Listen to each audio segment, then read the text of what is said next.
Bientôt. Moi aussi, je m'élèverai dans le ciel. Comme moi. Toi? Non, tu resteras un ver.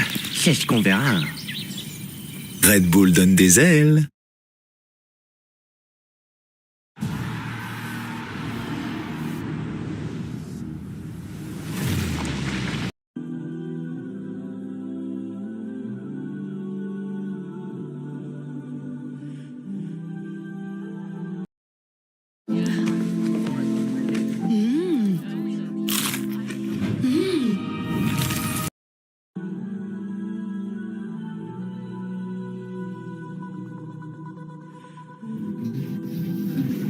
Thank you, ladies and gentlemen.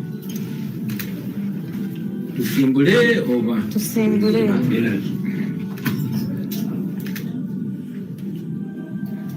Okay. Thank you, ladies and gentlemen, for responding to our quick call. I salute you. Today I want to address 3 issues, maybe 4. Most importantly, I want to address the disappearance of yet another comrade. The day before yesterday, on Sunday, all of you got to know about the abduction of our brother Edward Sebuku, also known as Eddie Mutwe. Eddie Mutwe is the head of my security, and he was trailed and abducted violently from Okono, where he had gone together with other comrades to attend a small private function of one of our comrades, Isma. Eddie Mutwe was taken away, and up to now, we don't know where he is. The police, as usual, has come out to deny having him, just like they denied having Nyanzi, just like they've denied having many of our comrades in the past. We continue to demand for Eddie Mutwe, dead or alive. But again, it's not only Eddie Mutwe. Many of our comrades are missing. We have a brother called Sentongo Shakur, also known as Gaza Media. Gaza Media was abducted last month. He is still missing. Police and the military continue to deny knowledge of his whereabouts. Although some of our comrades that have returned from that military detention from CMI have told us that they saw him there, very badly tortured. When Bright Muhumuza from Barara was freed from CMI, he told us he saw Gaza Media there. When Vian Bashare from Hoima was released, he told us he saw Gaza Media there. Even recently, our comrade called Chimera Ibrahim, also known as Miguna, gave us information that Shakur, Sentongo, also known as Gaza Media, is detained and badly tortured in CMI. Our brother Mpala Michael was abducted on the 18th of March from Matuga, is also missing, but those that have been freed from CMI told us that they saw him there, and so is Dagarasi Sambu from Masaka. We continue to demand for the unconditional release of these our brothers and others that are detained unlawfully, and we continue to condemn the terrible and backward behavior of our security forces of abducting people. In the same breath, I want to demand for the freedom of our comrades, including Achireo Chivumbi, including Wakabi Grace, Mugumi Gaddafi, and others. These are detained unlawfully in Masaka. When the regime wanted to keep us in detention and to isolate me, they found ways using some of those that used to pose as our comrades to bring up bogus charges against our comrades. We demand for their release. Secondly, many of you saw the day before yesterday when the military surrounded this our headquarters ahead of a press conference by the youth belonging to the National Unity Platform to launch an effort to win the soon coming youth elections. Now, in a country that masquerades as a democracy, it should be shameful for the military and police to be playing partisan politics, to come and surround our headquarters without any moral or legal reason whatsoever. But again, it should go further to show us the kind of impunity that we are under and how much we must fight to free ourselves. Recently, we are beaten and will be beaten again and again until we are free, so that everybody and anybody can practice their profession and calling in peace and with dignity. Finally, I want to make a comment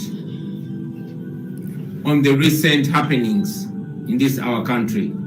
Somebody on the internet jokingly called it a 3 Sam story or a 3 Samuel story. We have 3 Samuels here.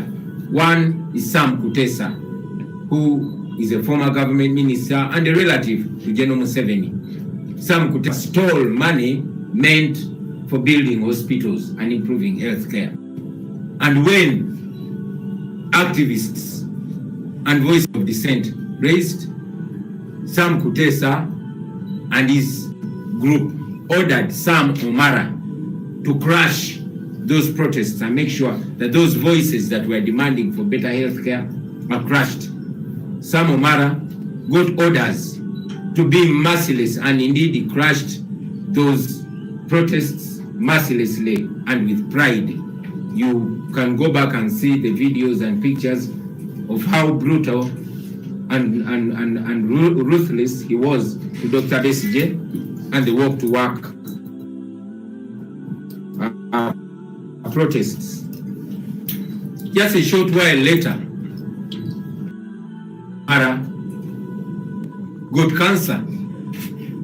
Sam Kutesa, using taxpayers' money, went for world-class treatment in Germany, where he himself told us he was undergoing treatment for 6 months. You can imagine how much of taxpayers' money he was spending every day. Sam Omara had no option but to go to the rotten hospitals, and he went to Mulago Hospital. As all of us watched the misery that was ongoing, Sam Omara, because he was in a rotten healthcare, he rotted away. I can imagine what was going on in his mind when he's lying in those smelly hospital wards, where he had to buy his own gloves, buy his own medicines. I can imagine the kind of regret and disappointment that was going on in his mind. And as expected, our hospitals are death traps. Sam Omara died of cancer at 60. But again, as is expected, where there's better health care, Sam Kutesa at 80 survived cancer.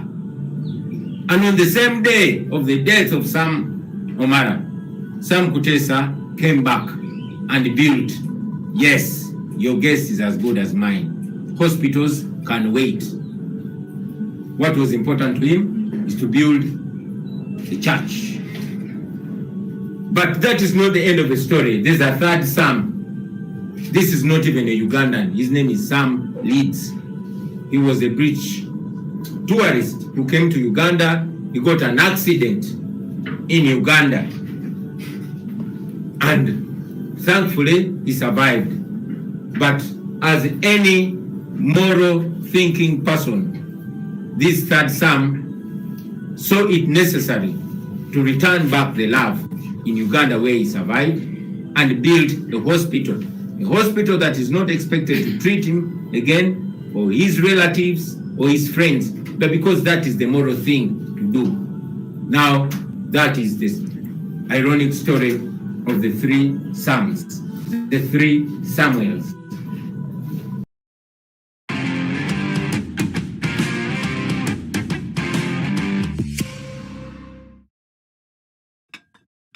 T'offrir un peu plus de lumière en plein hiver. Danser les uns contre les autres. Être... What does this teach us?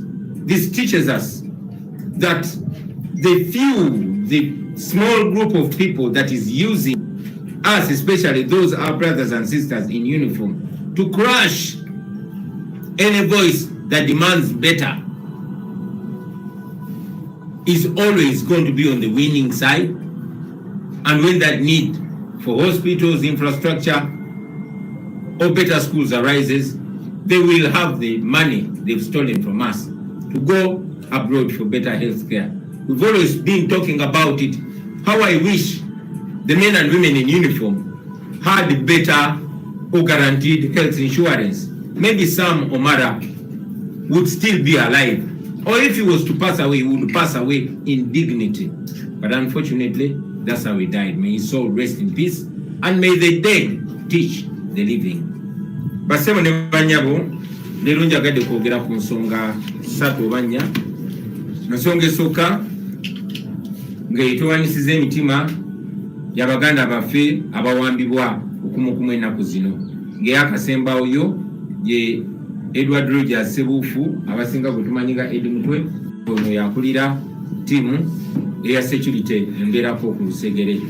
Edi Mutwe yawambiddwa ku lunaku lwa Sunday ng'awambibwa emmotoka za drone n'abasajja ababadde mu uniform ez'amagye, ng'abalala tebali mu uniform naye nga bambalidde mundu. Era bamutwaddemu ezo emmotoka eza drone nga babadde bakulemberwa oyo musajja atera okutambula nga nnondoola gwe bayita muwummuza. Edi Mutwe na buli kati tetumanyi wa gyali. Poliisi yamweganye nga bwetera okukola bulijjo, nga bwe yeegaana Nyanzi, nga bwe yeegaana abalala bonna paka nga bamaze okubata. Edi Mutwe era poliisi n'amagye bamweganye. Edi Mutwe si ye yekka, nga 18 omwezi guno ogwakagwa ogwokusatu bawamba muganda waffe gwe bayita Mpalanyi Michael, bamugya Matugga. Bawamba muganda waffe ku lunaku lwe lumu gwe bayita Ssentongo Shakur okuva e Jinja, abangi tumanyi nga Gaza Media. Ne bawamba ne muganda waffe okuva e Masaka gwe bayita Douglas Nsambu. Bano bonna poliisi n'amagye babeegaana, naye abo ababadde mu buwambe abaateebwa okuva ku CMI nga Bright Muwumuza okuva e Mbarara, nga Vian Bashabe okuva e Hoima, nga Kimera Ibra gwe tumanyi nga Miguna okuva e Masaka, baavayo ne tubatugamba baabalabako. Naddala ono Ssentongo gwe bayita Gaza Media bategeeza nti baamukuba nnyo ye walula bwewaluzi. Oba oliawo yensonga lwaki bakyamwegaana, nga bwe basooka okuneegaana nga bamaze okuntulugunya. Tubanja Baganda baffe bano twagala bateebwe embagirawo, naye era ekyo kyongera okulaga bannayuganda bonna abatemu abafuga ensi yaffe na lwaki tulina okulwana okubeetagululako. Mu mbeera emu njagala okwogera ku Baganda baffe abali mu makomera nga Akirewu Kivumbi, nga Wakabi Grace, nga Mugumya Gaddafi n'abalala abasibiddwa mu bumenyi bw'amateeka. Babawamba, drones ezabawamba ne basooka ne babula okumala ennaku, ne bamala ate ne babatwala e Masaka ne bagamba nti balina emisango egyabagulwako abo abaali bakolagana naffe. Ne weebuuza nti omuntu wa opposition bw'aba n'okwemulugunya ku mulala oba bw'aba ne kwatakwatagana naye amusindikira drone, amusindikira ba SFC era enkwatagana eyo yavaawa. Anyway, tubanja Baganda baffe kuba tumanyi tebalina musango. Kino kigenderere Museveni akikozesa buli tuba tusemberera okulonda, ayagala okundeka obwana munigina atiisetiise ng'awamba n'okutulugunya kabe kasinge n'okutta abo abanneetoolodde. Tubanja Baganda baffe mu ddoboozi lirimu, tubanja ne Baganda baffe abali mu kkomera abakyalemeddeyo awatali musango, ba Machete Yasini, ba Sheriff Kalanzi, ba Umar Kato n'abalala bangi. Tubabanja era twagala babatuuze kuba tebalina musango. Abasinga ku bo basindikibwayo kooti y'amagye, naye ate kooti ensukulumu yavaayo n'esalawo ti kooti y'amagye abantu beesibye be basibye mu bukyamu abatali basirikale, naye olw'obumenyi bw'amateeka bakyali mu makomera abatali musango.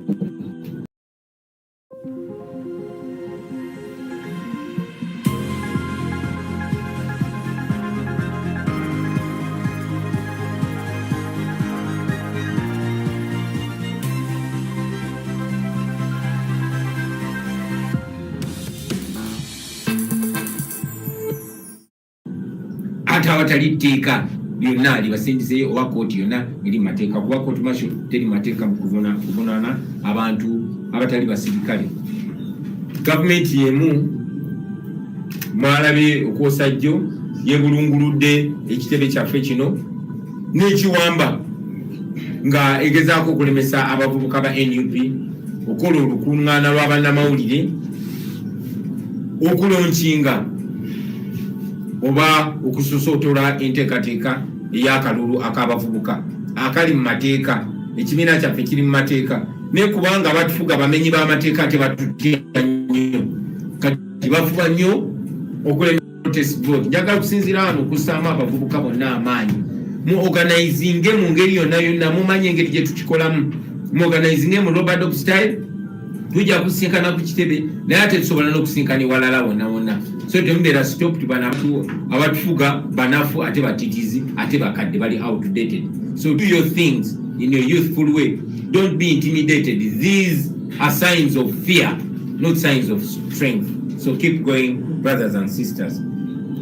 Ensonga esembayo era nga yebadde erwako mu ggwanga nga yeewuunyisa y'abasaamu abasatu oba basamweri abasatu ng'asooka ye Saamu Kuteesa, owookubiri ye Saamu Umara, owookusatu ye Saamu Leeds mu Bungereza. Saamu Kuteesa yali minisita wa Museveni era sezaala wa mutabani wa Museveni Muhoozi.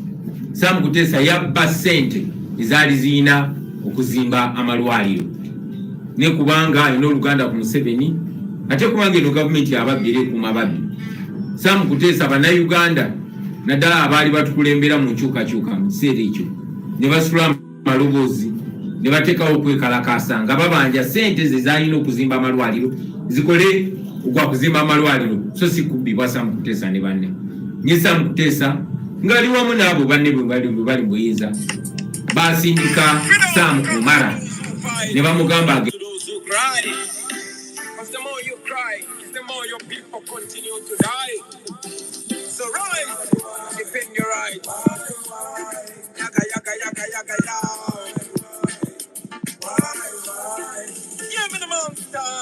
I don't know why the corruption is too much. Yaga, yaga, yaga. Why the price of electricity is too high. Yaga, yaga, yaga. Why the price of education is too high. Yaga, yaga, yaga. And to see the tribalism is too much. I would like to communicate to the thing that we have to eliminate. Ignorance and poverty be eradicate. And the whole I get to use them to educate. Yo, don't you try to politicize. Don't think me a try. I mean, who say my realize the most important thing. Mindset to free get up people they must educate. Education expensive to get it like you say we carry water in a basket. I don't know why the corruption is too much. Why the price of electricity is too high. Why the price of education is too high. And to see the tribalism is too much, too much, too much. And if you move down with him, I'm to sabata bomeke tu yambi. Opposition ike tu subide tu yambi. Pulira na boba tu kola mu musimbi. Yo, muri kola mu changa de chambe. Abanye kirize babo nanga de chayi. Umuntu wa family yo musabo kumezi. Yo kumulisa kumala wiki chokula bangamba. Tutu de kutai mugo. Yakala kuba lukiru tai mugo. Keri baluka. Timugamba timajimanya hai mugo. Ayaga, yaga, yaga, yaga. I don't know why the corruption is too much. Yaga, yaga, yaga. Why the price of electricity is too high. Yaga, yaga, yaga. Why the price of education is too high. Yaga, yaga, yaga. And to see the tribalism is too much. Big up to the leaders, them. The bad news is that everything is Tuba kuma somero fiti tutasula zimu. Na yeke mini mujibela chabalondemu. Abafumu kakatizala kwe mulimu. Let me tell you what I want. Oh, so zemu mawanga virunti. Kapepe na tumanyite chiba chirunti. Yes, take a look in every office. And the change you get a forward, don't you see?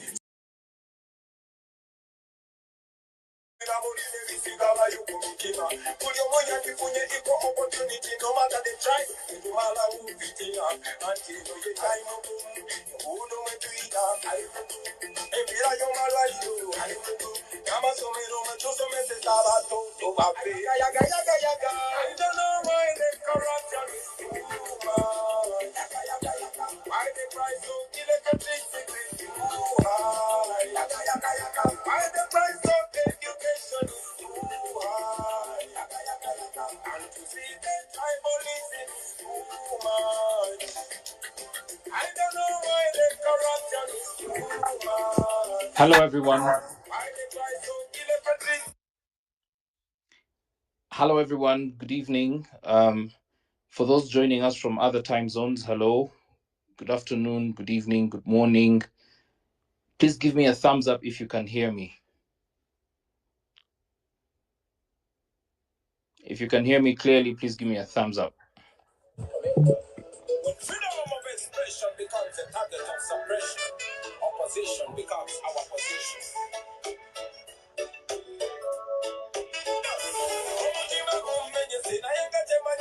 Okay, great. Thank you. Thank you, colleagues in production. We apologize for the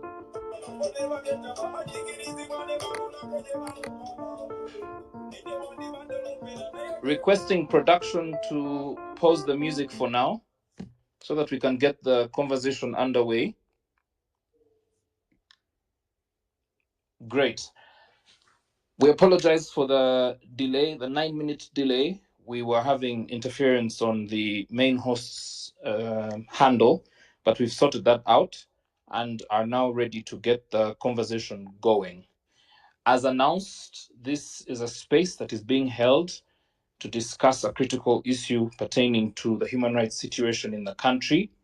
I have the privilege, singular honor of hosting it alongside Dr. Judith Nalukwago.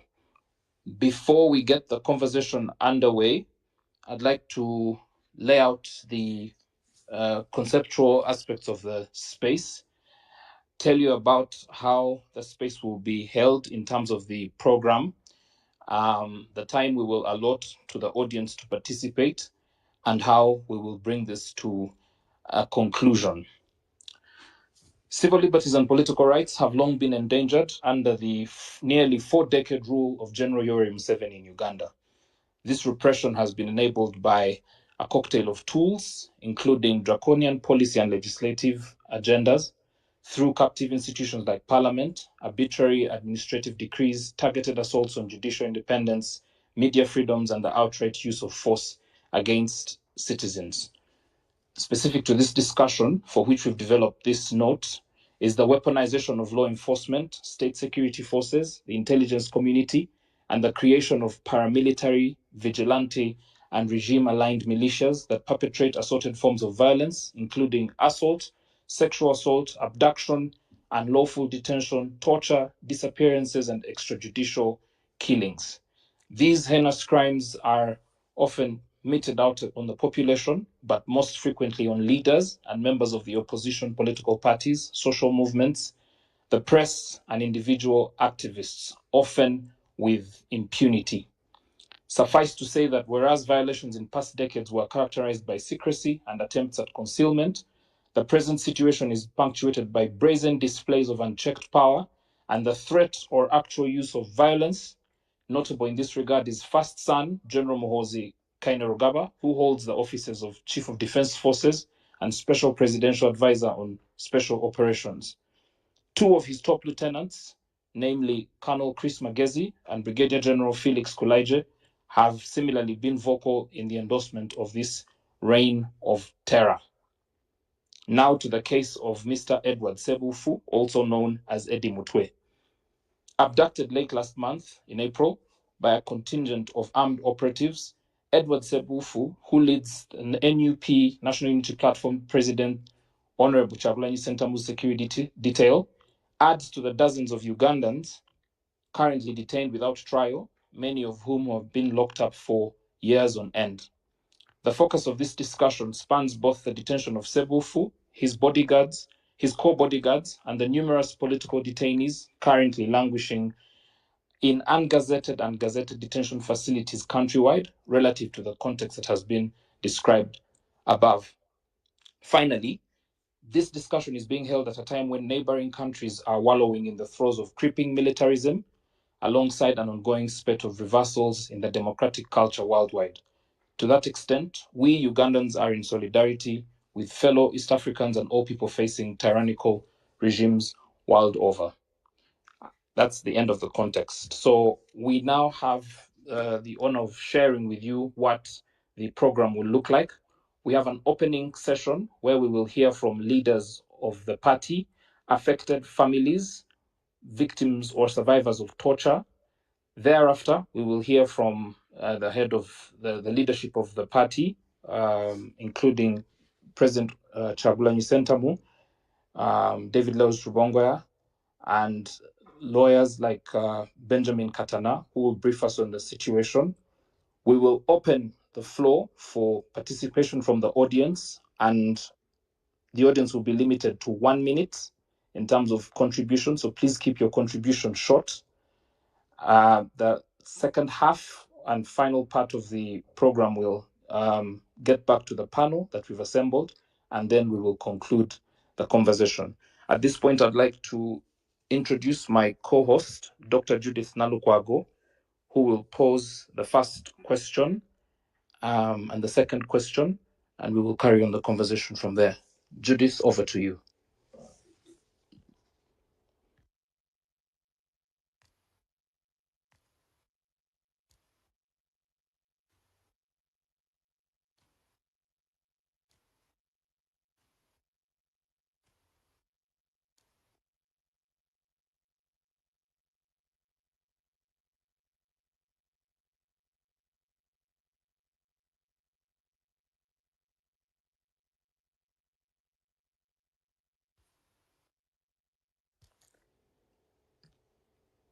Judith, are you there?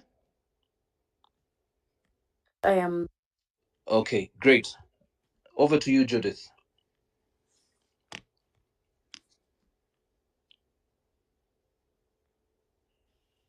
Hello, is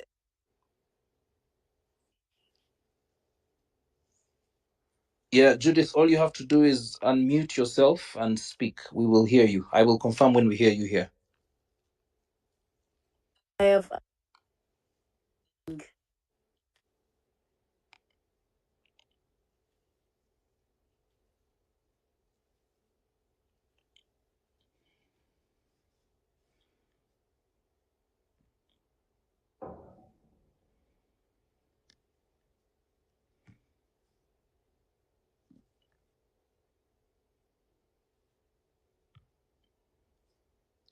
Judith, you are muted. If you are speaking, you are muted. Trying to earn, but then every it mute.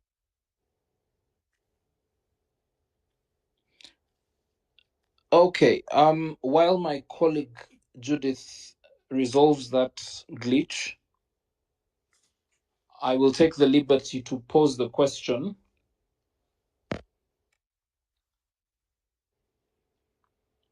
Okay, I will take the liberty to pose the question, and then we'll get my colleague Judith back as soon as she sorts out that issue. Production, people in the background, please help us sort out the glitch with Judith. The question, and this is to the leadership of the party, and we will have other responses from other participants in terms of those who have been affected by torture, directly affected by torture, detention, abduction, or disappearances, is, from your perspective, what is the state of human rights in the country at the moment? From your perspective, what is the state of human rights in the country at the moment? If the president is here, or David Lewis Rubongoya, Benjamin Katana, please take on the question. Yes, Mr. Rubongwe, I see you. Please go ahead.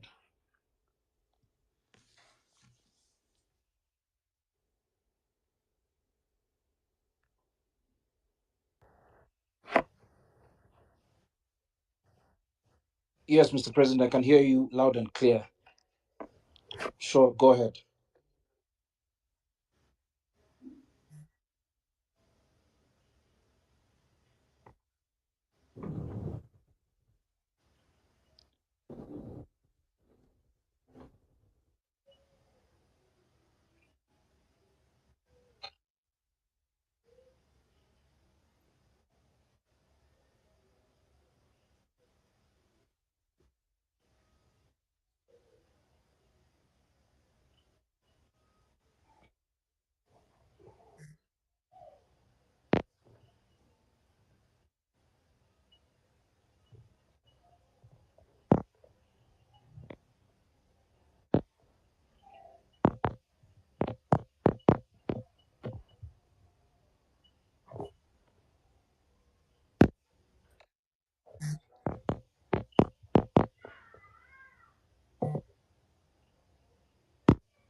Much appreciated, Mr. President.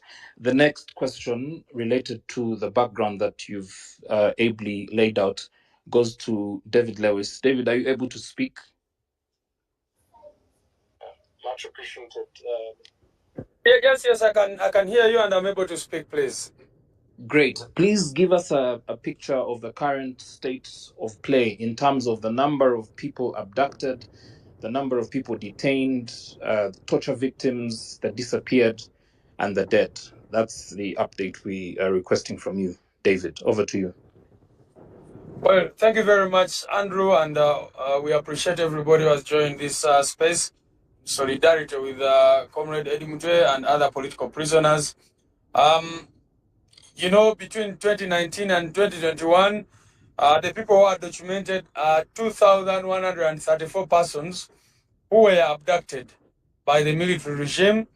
Many of these people were later released. Some, of course, as you know, were never traced up to today, to an extent that we still have 18 missing persons.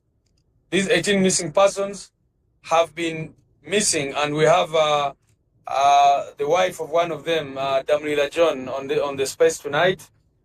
But the rest of these people largely David, were okay. picked up off the streets, taken in detention, in ungazetted places of detention.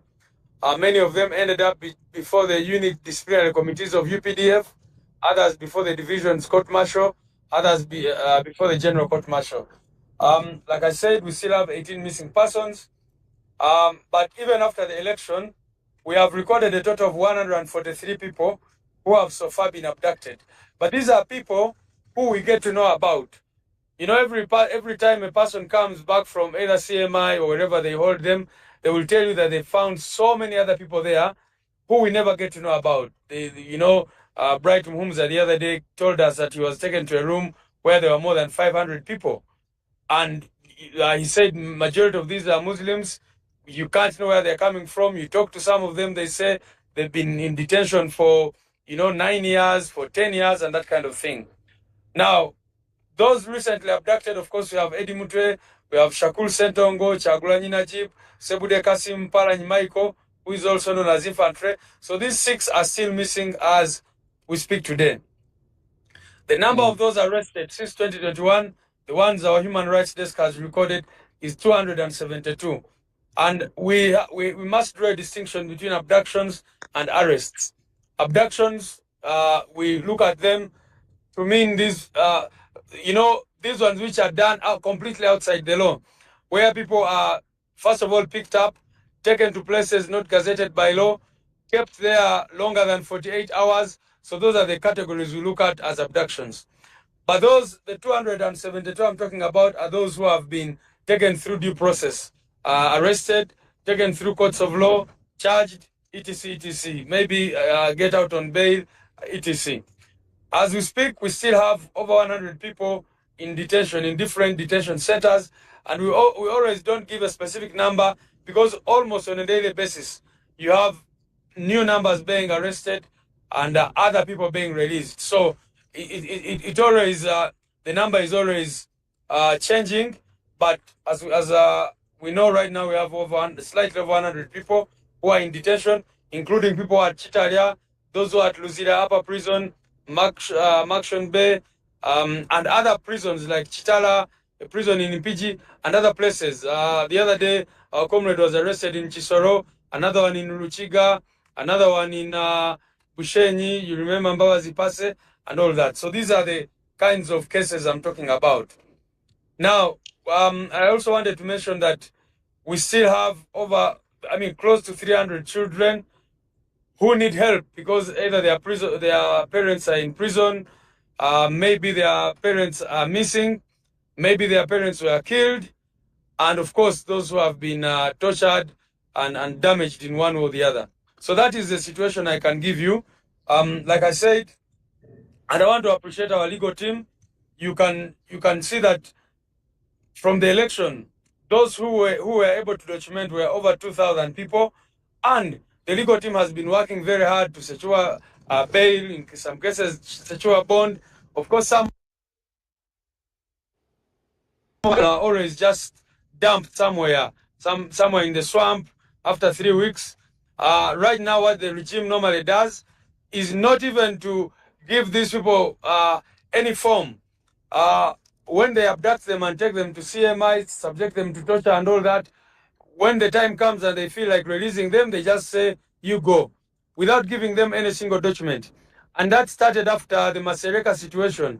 You remember Masereka was our registrar in Kasese, and he was very, very badly tortured. And then they gave him a bond form, and the charge was subversive activities, which is even non-existent. And of course, we went to court. The case took so long, but eventually the court decided that case in favor of Masereka, of the victim. Of course, the court awarded very little money, 30 million shillings as compensation, but at least there was a declaration of the High Court clearly saying that he had been under the custody of CMI and they're the ones who tortured him. So from that time, they stopped giving any document for any victim to prove that this person is in their custody. And so that has been the situation with very, very many of our comrades who are picked from around the country, from Yumbe, from Arua, from Fort Poto, and other parts of the country. So, Andrew, that's the picture I can paint for you. Okay, much appreciated. We will soon hear from lawyers like Benjamin Katana, who've done a splendid job insofar as the legal response is concerned. However, I have received a lot of feedback from the audience that they were not able to hear what Honorable Chagulanyi was saying. So, Mr. Chagulanyi, I'm going to request you to unmute, and unfortunately, you have to restate your first answer to the question that we posed. Yes.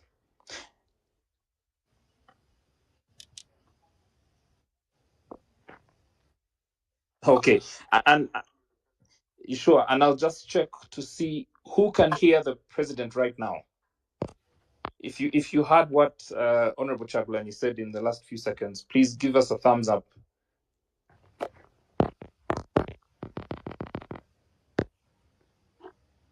Okay, it appears there's a challenge.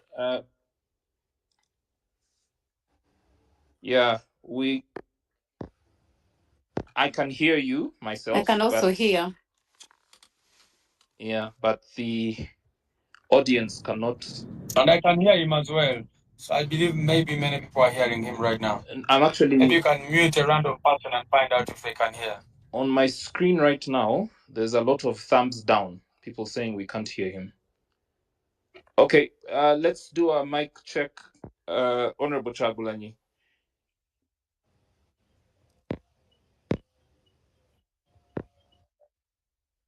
If you can hear Honorable Chagulanyi, please give us a thumbs up.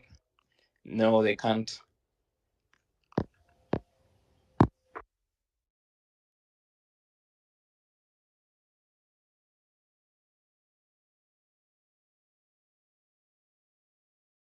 Chagulanyi, please give us a thumbs up. No, they can't.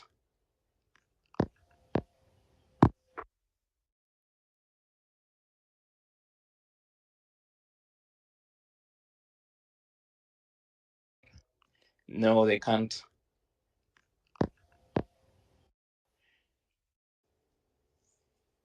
Yeah, Judith, all you have to do is unmute yourself and speak. We will hear you. I will confirm when we hear you here.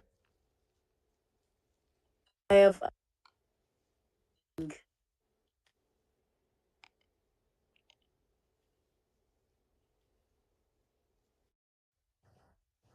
Yes, Mr. President, I can hear you loud and clear. Sure, go ahead.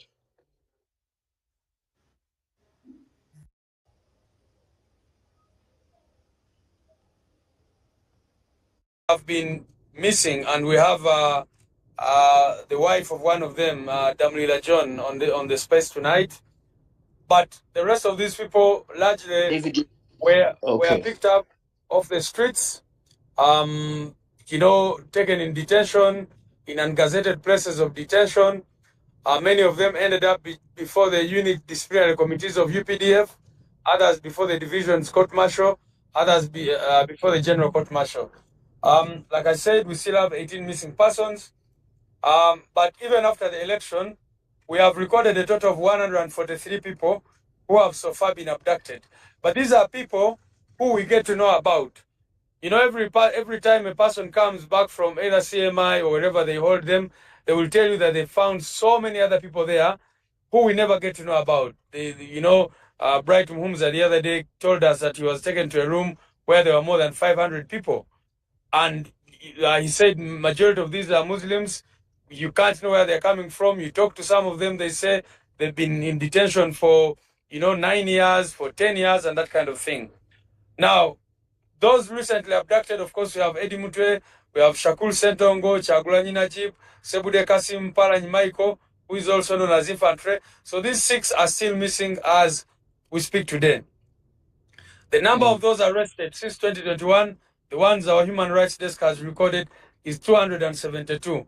And we must draw a distinction between abductions and arrests. Abductions, we look at them to mean these, these ones which are done completely outside the law, where people are, first of all, picked up, taken to places not gazetted by law, kept there longer than 48 hours. So those are the categories we look at as abductions. But the 272 I'm talking about are those who have been taken through due process, arrested, taken through courts of law, charged, etc., maybe get out on bail, etc. As we speak, we still have over 100 people in detention, in different detention centers, and we always don't give a specific number because almost on a daily basis, you have new numbers being arrested and other people being released. So it always, the number is always changing, but as we know right now, we have slightly over 100 people who are in detention, including people at Chitaria, those who are at Luzira Upper Prison, Makshon Bay, and other prisons like Chitala, a prison in Impiji, and other places. The other day, our comrade was arrested in Chisoro, another one in Ruchiga, another one in Bushenyi, you remember Mbabazi Pase, and all that. So these are the kinds of cases I'm talking about.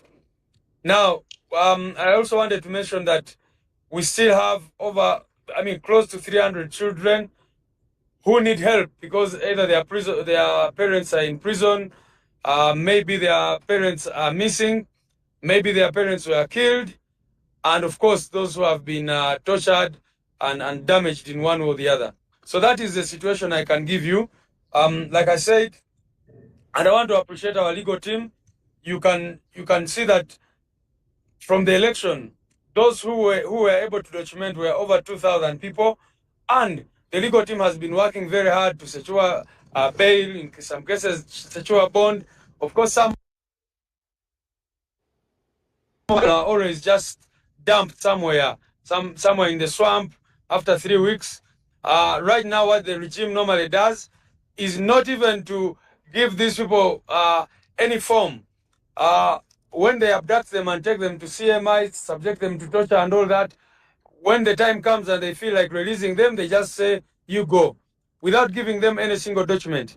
And that started after the Masereka situation. You remember Masereka was our registrar in Kasese, and he was very, very badly tortured. And then they gave him a bond form, and the charge was subversive activities, which is even non-existent. And of course, we went to court. The case took so long, but eventually the court decided that case in favor of Masereka, of the victim. Of course, the court awarded very little money, 30 million shillings as compensation, but at least there was a declaration of the High Court clearly saying that he had been under the custody of CMI and they're the ones who tortured him. So from that time, they stopped giving any document for any victim to prove that this person is in their custody. And so that has been the situation with very, very many of our comrades who are picked from around the country, from Yumbe, from Arua, from Fort Poto, and other parts of the country. So, Andrew, that's the picture I can paint for you. Okay, much appreciated. We will soon hear from lawyers like Benjamin Katana, who've done a splendid job insofar as the legal response is concerned. However, I have received a lot of feedback from the audience that they were not able to hear what Honorable Chagulanyi was saying. So, Mr. Chagulanyi, I'm going to request you to unmute, and unfortunately, you have to restate your first answer to the question that we posed. Yes. Parents were killed, and of course, those who have been tortured and damaged in one way or the other. So that is the situation I can give you. Like I said, and I want to appreciate our legal team. You can see that from the election, those who were able to document were over 2,000 people, and the legal team has been working very hard to secure bail, in some cases secure bond. Of course, some are always just dumped somewhere in the swamp after 3 weeks. Right now, what the regime normally does is not even to give these people any form. When they abduct them and take them to CMI, subject them to torture and all that, when the time comes and they feel like releasing them, they just say, you go, without giving them any single document. And that started after the Masereka.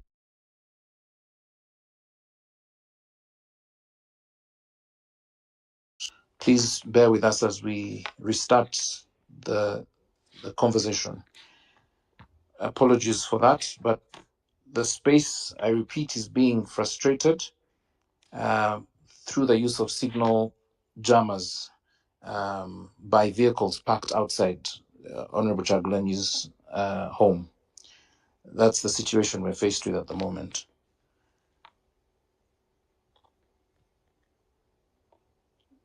So as soon as all our colleagues are here, we will commence the conversation.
medicines. I can. Il y a les méchants et d'autres pires encore. Je suis... Être plus fort que tous les Avengers réunis.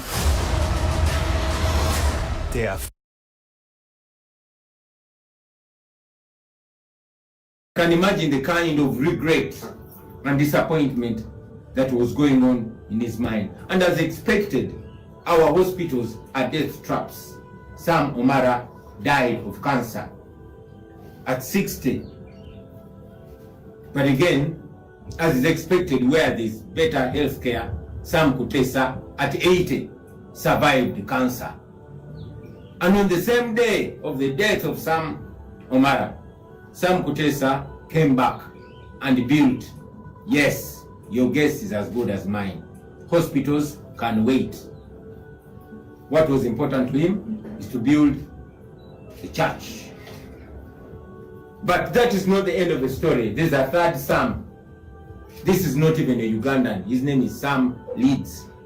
He was a British tourist who came to Uganda. He got an accident in Uganda. And thankfully, he survived. But as any moral thinking person, this third Sam saw it necessary to return back the love in Uganda where he survived and build a hospital that is not expected to treat him again or his relatives or his friends, but because that is the moral thing to do. Now, that is this ironic story of the three Sams, the three Samuels. What does this teach us? This teaches us that the small group of people that is using us, especially those our brothers and sisters in uniform, to crush any voice that demands better, is always going to be on the winning side. And when that need for hospitals, infrastructure, or better schools arises, they will have the money they've stolen from us to go abroad for better health care. We've always been talking about it, how I wish the men and women in uniform had better or guaranteed health insurance. Maybe Sam Omara would still be alive. Or if he was to pass away, he would pass away in dignity. But unfortunately, that's how he died. May his soul rest in peace, and may the dead teach the living. Basemo ne banyabo, lero njagadde kwogera ku nsonga ssatu oba nnya. Ensonga esooka ng'etowanyisiza emitima y'Abaganda baffe abawambibwa okumukumu ennaku zino. Ng'eyakasembayo ye Edward Rogers Sebuufu, abasinga bwe tumanyi nga Edi Mutwe, ono yakulira ttiimu eya security embeerako ku Lusegere. Edi Mutwe yawambiddwa ku lunaku lwa Sunday ng'awambibwa emmotoka za drone n'abasajja ababadde mu uniform ez'amagye, ng'abalala tebali mu uniform naye nga bambalidde emmundu. Era bamutwaddemu ezo emmotoka eza drone nga babadde bakulemberwa oyo musajja atera okutambula nga nnondoola gwe bayita muwummuza. Edi Mutwe na buli kati tetumanyiwa gy'ali. Poliisi yamweganye nga bwetera okukola bulijjo, nga bwe yeegaana Nyanzi, nga bwe yeegaana abalala bonna paka nga bamaze okubata. Edi Mutwe era poliisi n'amagye bamweganye. Edi Mutwe si ye yekka, nga 18 omwezi guno ogwakagwa ogwokusatu bawamba muganda waffe gwe bayita Mpalanyi Michael, bamugya Matugga. Bawamba muganda waffe ku lunaku lwe lumu gwe bayita Ssentongo Shakur okuva Ejjinja, abandi tumanyi nga Gaza Media. Ne bawamba ne muganda waffe okuva Masaka gwe bayita Douglas Nsambu. Bano bonna poliisi n'amagye babeegaana, naye abo ababadde mu buwambe abaateebwa okuva ku CMI nga Bright Muwummuza okuva Embarara, nga Vian Bashabe okuva Hoima, nga Kimera Ibra gwe tumanyi nga Miguna okuva Masaka, baavayo ne tubatugamba baabalabako. Naddala ono Ssentongo gwe bayita Gaza Media bategeeza nti baamukuba nnyo ye walula bwewaluzi, oba oliawo yensonga lwaki bakyamwegaana nga bwe basooka okuneegaana nga bamaze okuntulugunya. tubanja baganda baffe bano twagala batebwe embagirawo naye ekyo kyongera okulaga bannayuganda bonna abatemu abafuga ensi yaffe na lwaki tulina okulwana okubeetakululako mu mbeera emu njagala okwogera ku baganda baffe abali mu makomera nga Akirewu Kivumbi nga Wakabi Grace nga Mugumya Gaddafi n'abalala abasibiddwa mu bumenyi bw'amateeka babawamba Jones zabawamba ne basooka ne babula okumala ennaku ne bamala ate ne babatwala e Masaka ne bagamba nti balina emisango egyabagulwako abo abaali bakolagana naffe ne weebuuza ti omuntu wa opposition bw'aba n'okwemulugunya ku mulala oba bw'aba nekwatakwatagana naye amusindikira drone amusindikira ba SFC era enkwatagana eyo yavaawa. Anyway, tubanja baganda baffe kuba tumanyi tebalina musango. Kino kigenderere Museveni yakikozesa buli tuba tusembera okulonda ayagala okundeka obwana munigina atiise ng'awamba n'okutulugunya kabe kasinge n'okutta abo abaneetolodde. Tubanja baganda baffe mu ddoboozi lirimu tubanja ne baganda baffe abali mu kkomera abakyalemeddeyo awatali musango ba Machete Yasini ba Sheriff Kalanzi ba Umaru Kato n'abalala bangi. Tubabanja era twagala babatu kuba tebalina musango. Abasinga ku bo basindikibwayo kooti y'amagye naye ate kooti ensukulumu yavaayo n'esalawo ti kooti y'amagye abantu beesibye be basibye mu bukyamu abatali basirikale naye olw'obumenyi bw'amateeka bakyali mu makomera abatali musango ate awatali tteeka lyonna libasindiseyo oba kooti yonna eri mateeka kuba kooti masho teri mateeka mu kuvunaana abantu abatali basirikale. Gavumenti yemu mwalabye okwosajjo yebulunguludde ekitebe kyaffe kino n'ekiwamba nga egezaako okulemesa abavubuka ba NUP okola olukuŋŋaana lw'abannamawulire okulonkinga oba okusosotola enteekateeka ey'akalulu ak'abavubuka akali mu mateeka. Ekibiina kyaffe kiri mu mateeka naye kubanga abatufuga bamenyi b'amateeka tebatutira nnyo kati bafuba nnyo okulema protest vote. Njagala okusinziira wano okussaamu abavubuka bonna amaanyi mu organizinge mu ngeri yonna yonna mumanye engeri gye tukikolamu mu organizinge mu Robert style tujja kusinkana ku kitebe naye ate tusobola n'okusinkana ewalala wonna wonna. So temubeera stop tubanafu abatufuga banafu ate batitizi ate bakadde bali outdated. So do your things in a youthful way. Don't be intimidated. These are signs of fear, not signs of strength. So keep going, brothers and sisters. Ensonga esembayo era nga yebadde erwako mu ggwanga nga yeewuunyisa y'abasaamu abasatu oba basamwiri abasatu ng'asooka ye Sam Kuteesa, owookubiri ye Sam Umara, owookusatu ye Sam Leeds mu bwebungereza. Sam Kuteesa yali minisita wa Museveni era sezaala wa mutabani wa Museveni Muhoozi. Sam Kuteesa yabba ssente ezaali ziyina okuzimba amalwaliro ne kubanga alina oluganda ku Museveni ate kubanga eno gavumenti ababbi era ekuuma ababbi. Sam Kuteesa bannayuganda naddala abaali batukulembera mu nkyukakyuka mu kiseera ekyo ne basula amaloboozi ne bateekawo okwekalakaasa nga babanja ssente ze zaalina okuzimba amalwaliro zikole ogwa kuzimba amalwaliro so si kubbibwa Sam Kuteesa ne banne. Nye Sam Kuteesa ng'ali wamu n'abo banne bwe bali mu buyinza basindika Sam Omara ne bamugamba agenda akkakanye era crashinge era alinnye ku kwekalakaasa okwo asirise n'amaloboozi gonna agaali gagezaako okaayanira ebyenzijanjaba ebirungi era ne bamulagira aleme kubeera na kisa abeere mukambwe ennyo eri abo abagezaako okaayanira enkyukakyuka. Sam Omara yakola ekyo era akikola mu kweyagala okw'amaanyi. Mujjukira effujjo lye yakola ejjoogo lye yakola naddala ku Dr. Kizza Besigye n'abo abaali bakola ze bayita walk to work protests. Bwe kityo bwe kyagenda naye waayita emyaka mitono nnyo Sam Kuteesa n'alwala kansa ne Sam Omara n'alwala kansa. Jjukira Sam Omara yali mu myaka 6, Sam Kuteesa agenda mu 8. Naye Sam Kuteesa kubanga ssente ez'omusolo zabbye ennyingi nga tetakwatibwako tezikozesa n'agenda e Germany gy'amaze emyezi 6 ng'ajjanjabibwa ku bbeeyi ey'ekika ekyawaggulu ku ssente z'omusolo empitirivu okumala emyezi 6 kiteeberezebwa nti ssente zakozesezza okwejjanjaba ziyinza n'okuzimba eddwaliro. Naye kubanga Uganda gye tulimu, Sam Kuteesa n'agenda eyo.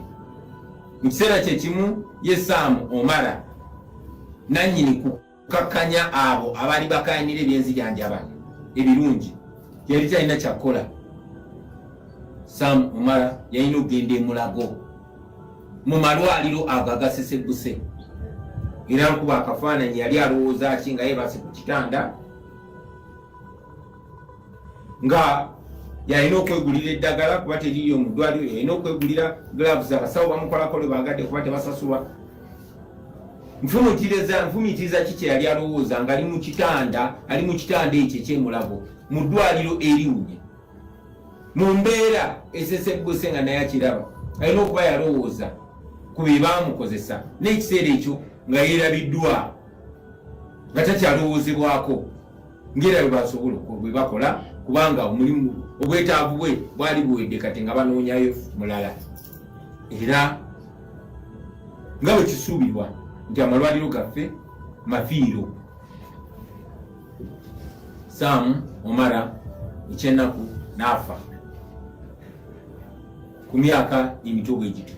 Naye era nga bwe kisuubirwa ku bujjanjabi obulungi, Sam Kuteesa n'awona kansa era n'akomawo. Ekyawuniikiriza bannayuganda bwe yakomyewo okulaga okusiima kwe, n'azimba nga ky'oteeba nange kyenteeba. Mu ndowooza ye amalwaliro gako gasobola okulindako. N'azimba kanisa. Weewaawo twagala nnyo okutendereza Katonda ne tumanyi. Hello, Karamachi. Why don't you take it on from there? Please, make Karamachi a speaker. The criminals, of course, are targeting all these persons, starting by I believe we should be able to continue on this. Do we know the Karamachi's? Karamachi is up there. Just turn him into a speaker. Okay. Karamachi and Judith Nalukwago.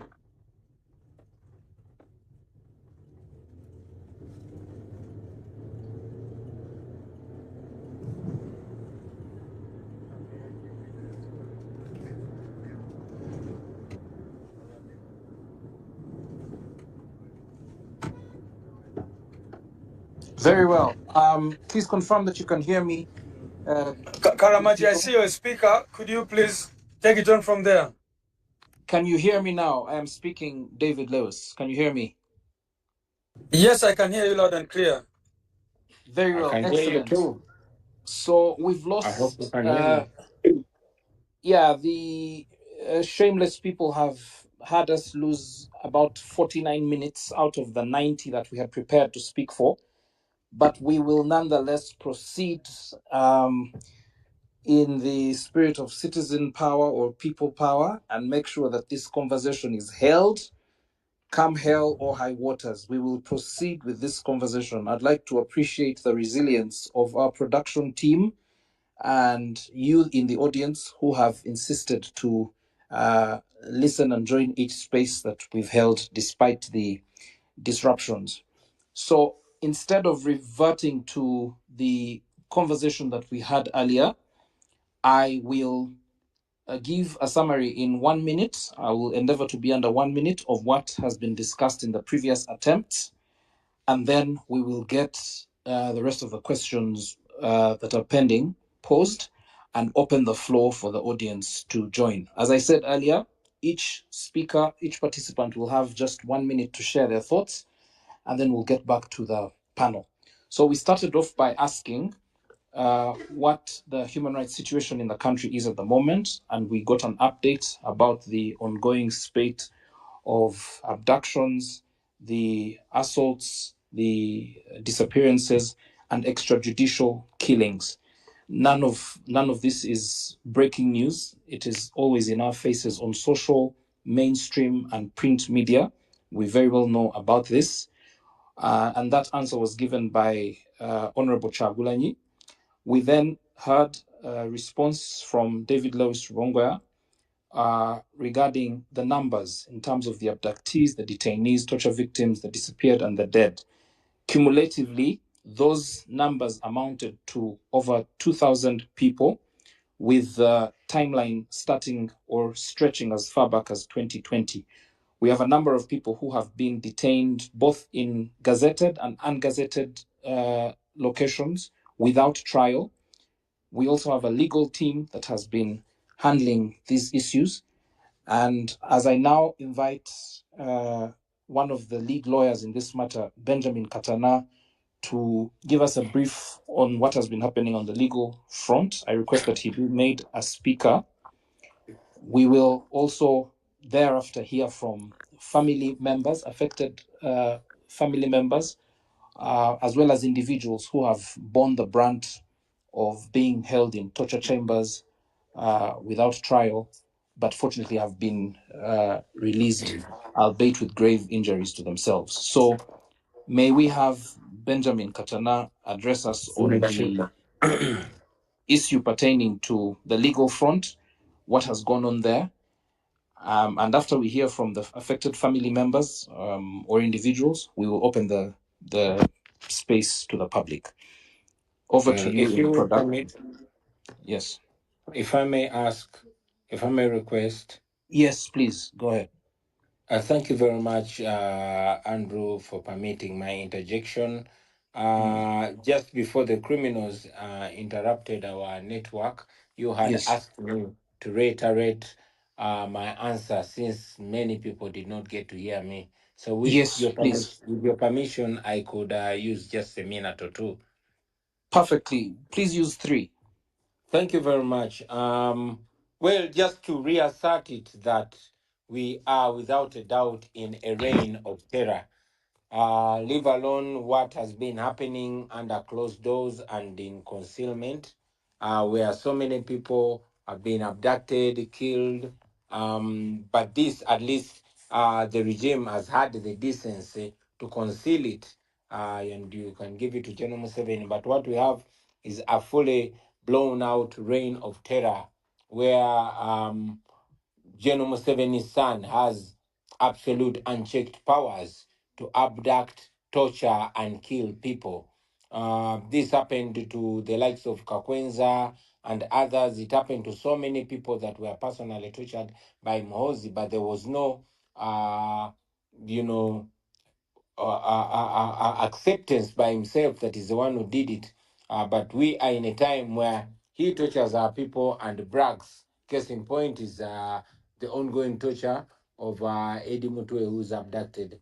We used to hear that Idi Amin and Obote regimes were gross human rights abusers, but this we are seeing in real time. As we speak right now, our brother could be undergoing torture if he's still alive.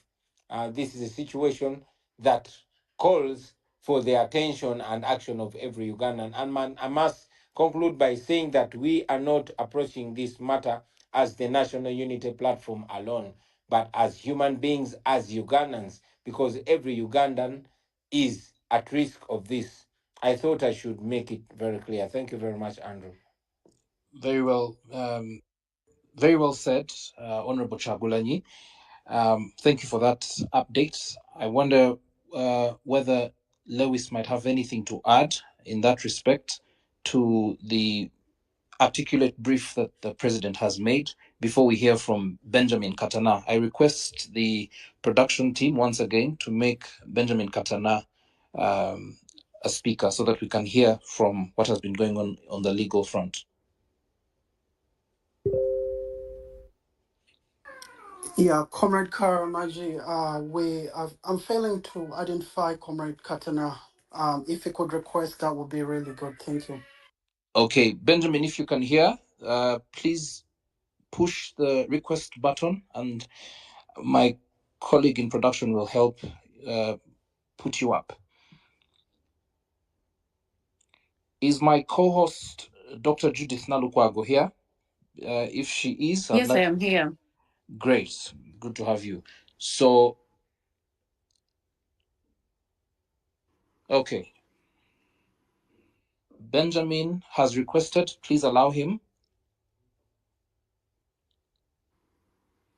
Okay, go ahead, Benjamin. What has happened on the legal front? Have we exhausted all options? What's the state of play? Over to you, Mr. Katana. Thank you very much, Andrew. Thank you very much, everyone who has joined this space, the solidarity space, with our brother Mutwe, who is in illegal detention and probably undergoing a lot of torture, just like the pictures we have seen suggest. The starting point is that we are dealing with a government that has descended into a criminal enterprise, and therefore rule of law is a far cry.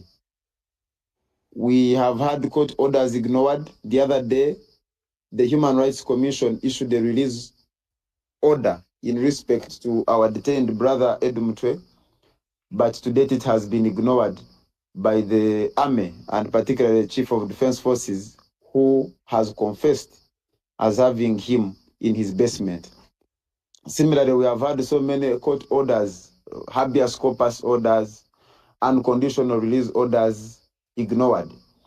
Our approach has been that the only solution to oppression is resistance. And while I have been asked to speak as a lawyer, I would want to emphasize generally that this is not in respect to lawyers, but to everyone that is involved in this fight for the restoration of rule of law in our country. That 50 years ago, at the height of the operations of State Research Bureau and other agencies, Ugandans sat in different rooms to discuss how to resist and overcome a brutal and killer regime that the regime of the day had become. Today we are meeting here, and probably we should meet in several other places to make sure that we all put in effort to make sure that we bring an end to this brutal rule. This is available in courts of law and other agencies. In the case of Mutwe, we have filed a writ of habeas corpus. We are yet to get the order from court, just like we have filed for several other people. The Secretary General talked about the case of Masereka, but they talked about the case of the missing persons, talked about the various people who were abducted during the 2021 presidential elections, and several other Ugandans that have been illegally arrested, abducted, and detained since around 2019. Our approach has been to make sure that for every person whose information comes to our attention, we file applications in court for habeas corpus, for unconditional release, and things of that nature.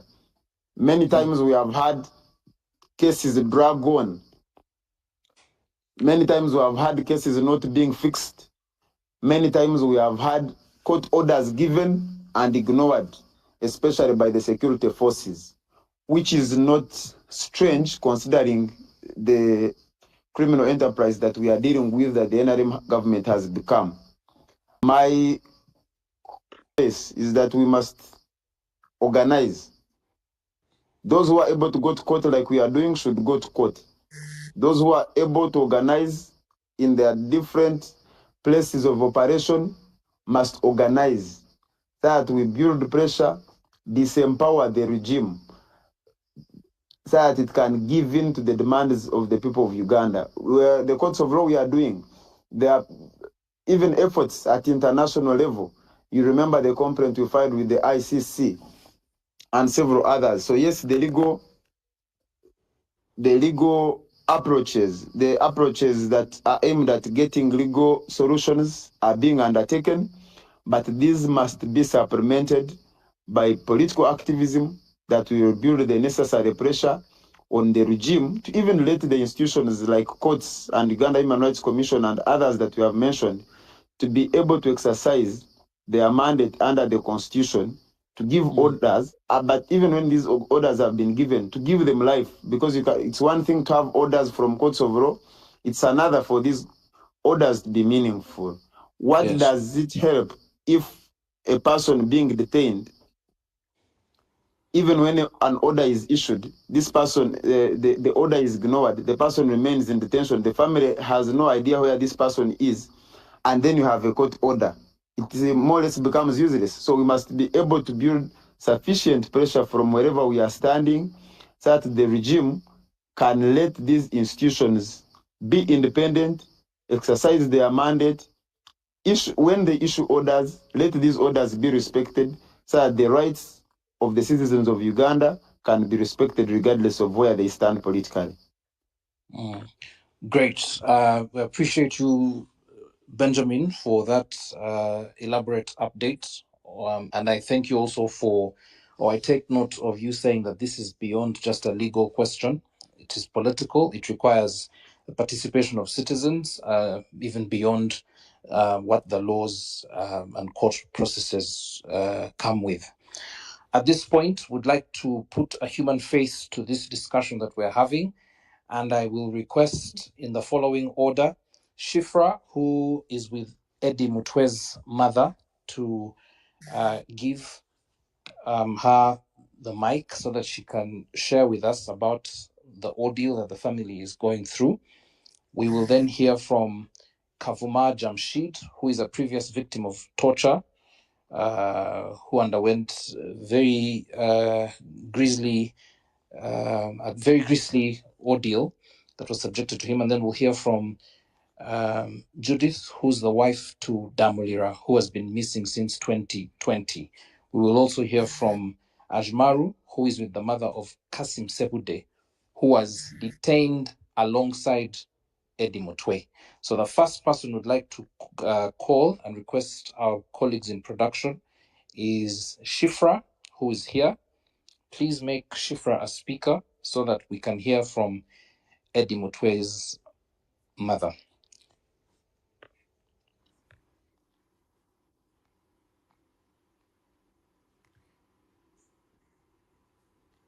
And for the benefit of, do we have Shifra here? Yeah, she's there. I'm trying to connect her, but... Are you physically proximate with her? Are you where she is? No, I'm not where she is. I'm trying to connect her account. But... No, Shifra has requested to be a speaker, so they should just allow her. Shifra Lukundo.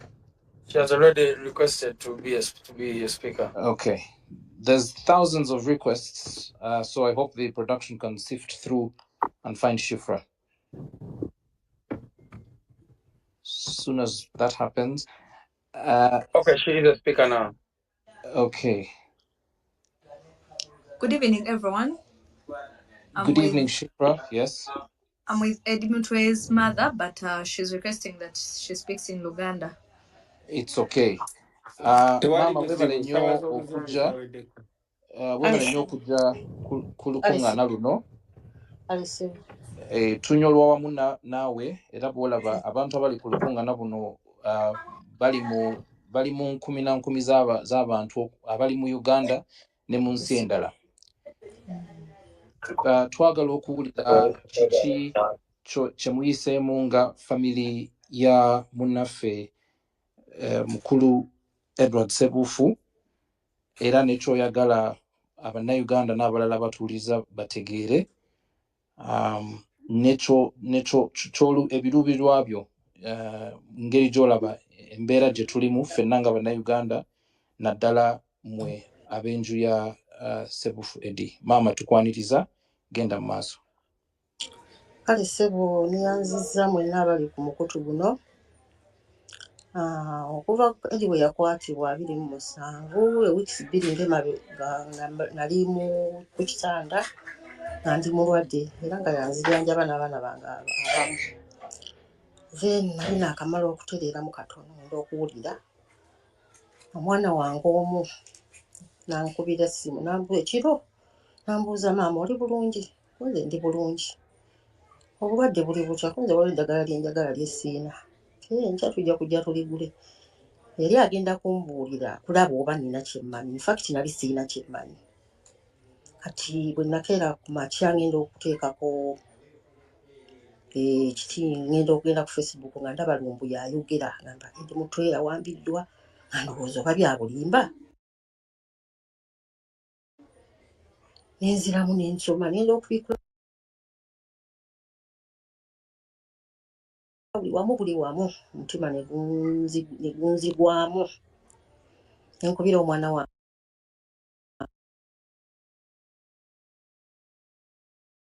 ngamba ye maama naye nadde saagala kutiisa nga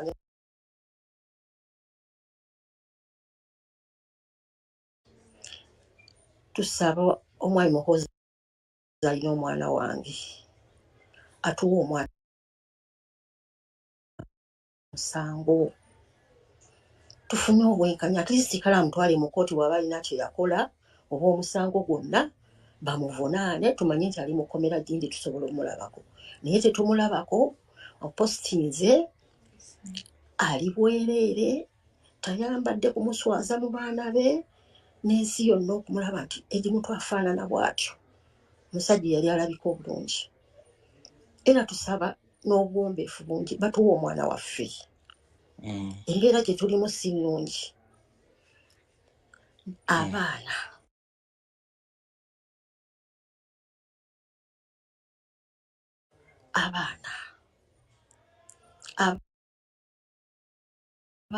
jjukira mami dati waabwe yabadde maama yetaasa tusikola era yabadde ambeererawo okusinga wekubira maama oli otya maama kuti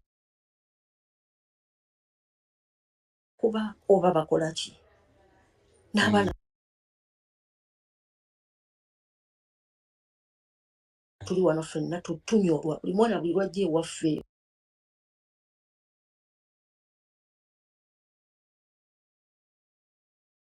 tukaaba sinze nzekka n'abalala waliwo abaafa waliwo abatamanyiddwa gye bali abalala bali mu kutulugunyizibwa tebalina misango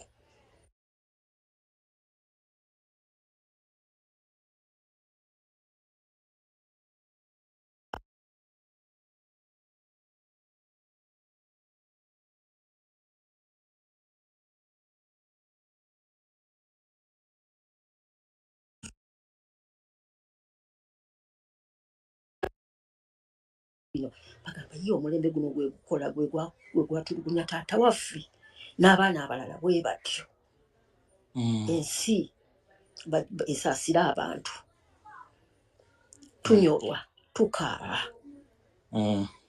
bata omwana waffe weebale nnyo mami okwogera n'obuvumu obwo era byogedde byonna wano tulaba nga abantu bakkaanya naawe.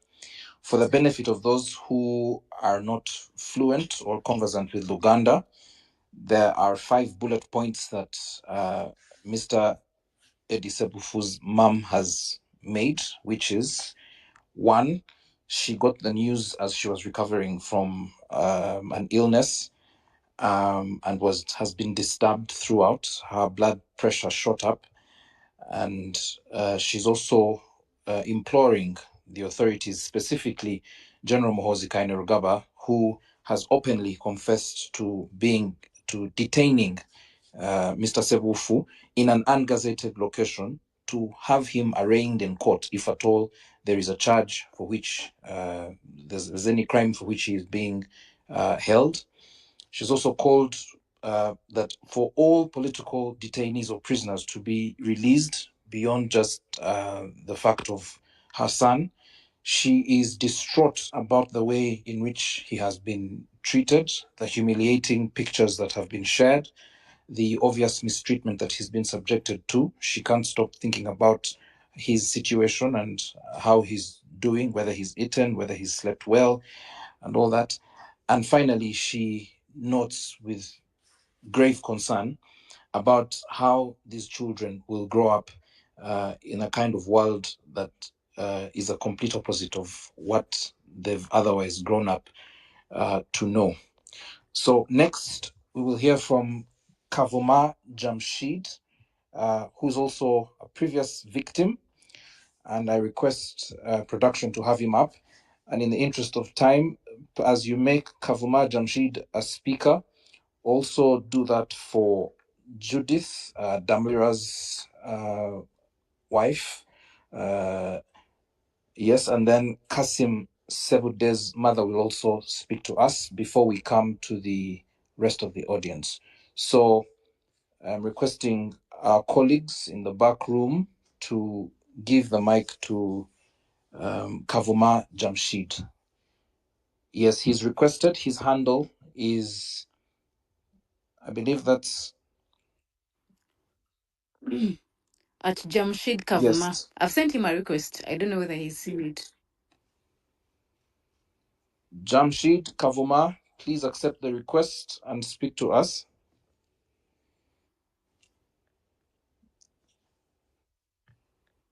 Okay, as Kavuma Jamshid does that, have you also sent a request to Judith? No, she's not called Judith, but she's my neighbor, so I've sent the request. I think they'll get in. It's Muchala Damulira. The husband disappeared in 2020. Up to now, he's never been seen. He was abducted, and she's going to speak through the account of Kakande Chirumira. Okay, Kakande Chirumira, yes, you have the... So he's already on. I don't know whether I can start. Yes, I can see Kakande Chirumira. I can also see Kavuma Jamshid. Let's hear from Kakande Chirumira, and then we will proceed to hear from Jamshid. Kakande, over to you. Feel free to use, as the previous speaker has, to use a language of your convenience. Go ahead, Kakande.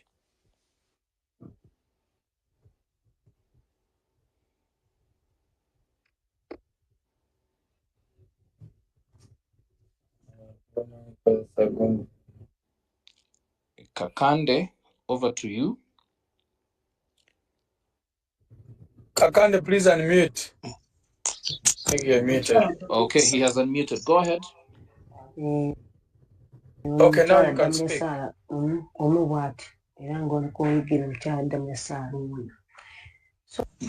Nange nsangiddwa n'obuzibu bw'okubanga abantu abo batuwambirwa abantu baffe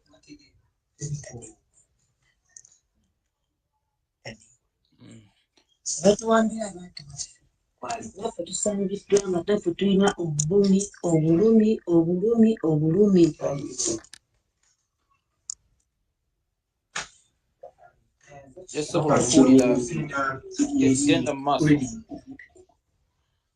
Tusangiddwa nga tulina obulumi nga bw'owulya nti obulumi okutuwambiranga abantu baffe ate ne bamala ne babeegaana abantu baffe.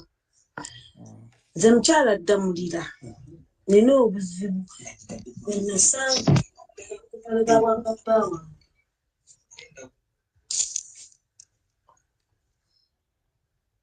Nyabo tukuwulira, genda mu maaso tuyogera ku bawamba bbaawo. Obuzibu bwange bwe nasanga okuva le bawamba bbaawange Damulya John Esalaama mukyala wenze njogera naye empise mu bulumi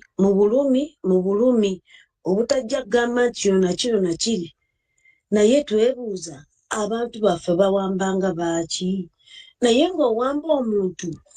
Mama mukyala Damulira wali tunyonyodde kyekyaliwo bawe bamusangawo bamutwala ddi n'ebirala. Mukyala Damulya John bamujja wa Kisekka ku dduuka lye ne bamutwala 2022 emyaka 5 gigenda kuwera nga 21 Novemba.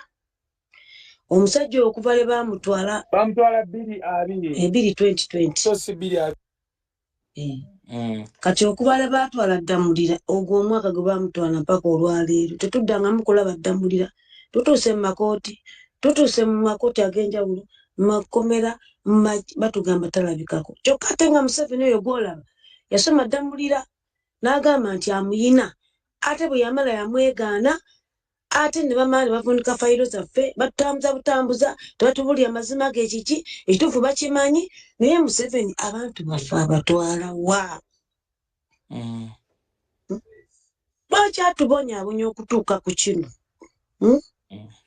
Musajja n'akuleka ddala otwala omuntu ng'omumanyi tinaye gw'otutte olawuza olumizza bameka. Olumizza famire omuntu omu oyo gwolaba yeebadde empagi ya famire yonna. Abaana be, maama we, n'abalala. N'embeera gye tuyitamu. Nze mukyadamulya nina embeera gye mpitamu lwakuba nze nawulira nga sikyalina na bigambo bye njagala nakwogera kuba byanzigwako. Naye Museveni twakola ki? Abalala n'ogamba abantu 18 wabeegaana musajja gwe watutambuza paka. Tobayina ate obayina ate sibayina tebiki. Kati tukole tutuukiramu okutuuka ku kino. Makome tebaliyo ate gwe abatwala abasirikale bwe batwala abantu lwaki temutusase ne mutuwa abantu baffe naffe tuba mu nnaku eno. Naye batuuka kubanga abaana bo bakusaba taata wammwe taata kati nafuuka maama ne taata lwaki mbeeramu eyo embeera. Bwe bumanyi kyempitamu naye olw'okuba ofuluma mu nju ne bagamba nti ogenze naye nga nekyogenda okunoonya tokimanyi. Naye nga abaana bo abamu batudde waka tebasoma ate n'okunanga kyekyo kulwala bikoze bitya. Lwaki Museveni otubonyaabonya? Lwaki totuwa abantu baffe? Musajja gwe tukwegayiridde tukaabye biweddeyo nagasangula naye ng'ajjako sikyalina gansangula okuleka gwe ng'okutte ku makya n'ogamba mukazi gwe nkwadde abantu maama w'omusajja oyo Damulira yalekeraawo okwogera ayogera ekintu kimu. Omwana wange omwana lwaki omukuntusa kweyo embeera nawe gwe musajja gwe tozaalanga tolina abantu tolina bazzukulu kiki otubonyaabonya okutuuka ku mbeera bweki? Musajja gwe Museveni tuyambe tuwa abantu baffe. Naye ng'okimanyi wafukamira ku makya nga maama wakuzaala n'akuteeka ebweru.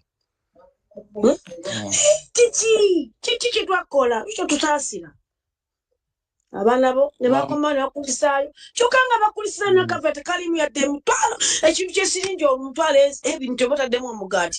Naye gwe musajja gwe tusaasire tukwegayiridde buno obulumi kubanga tulinga abazaala essaawa zino abali mu makomera bate n'abawambibwa bajjeeyo. Ate era nkwegayiridde abatalina musango batubajje mu makomera baleete mu kooti bawozebwe. Naye nga mukazi wa ddala yasindika abaana bakuze ne taata naye gwe olina eddala ekisa musajja gwe kitotusaasira tuyita mu bulumi lwakuba totumanyi bwe tuli bubi kubanga sigwe Katonda. Katonda yateekawo abantu babiri n'agamba nti kibaawukanya kuba kufa naye ate gwe watwawukanya sigwe Katonda.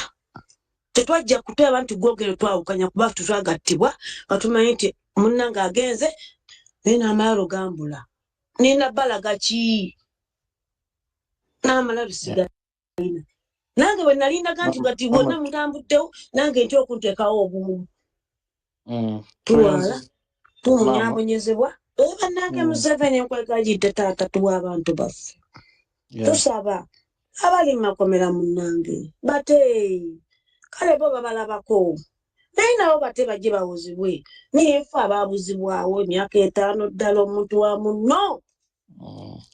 Maama tunyolwa wamu naawe n'abaana bo olw'okubuzibwawo okwa bbaawo mwami Damulira John era ndowooza abantu bonna bawulidde era tusuubira ne buno obubaka bujja kutuuka ku abo bekikwatako.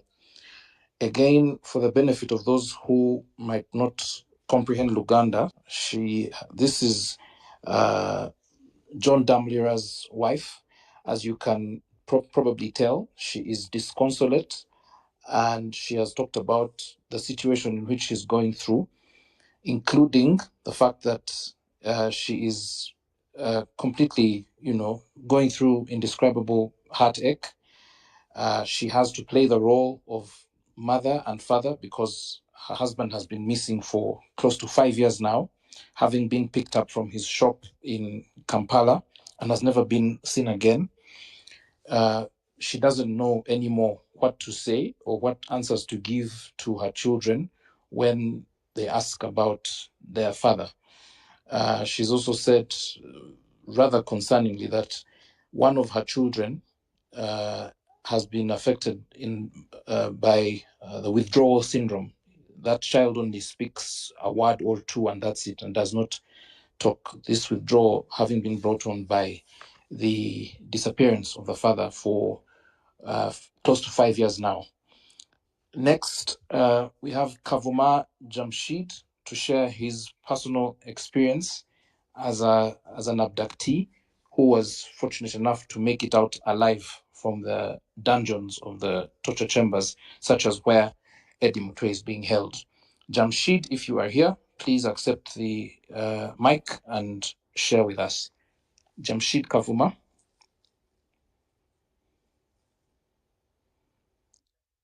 Okay, go ahead. I see you. Please share. And like the others, feel free to speak in a language of your convenience. Okay. Bannange oba mumpulire. Stebo tukuwulira genda mu maaso tukulya bulungi nnyo. Tukuwulira ssebo.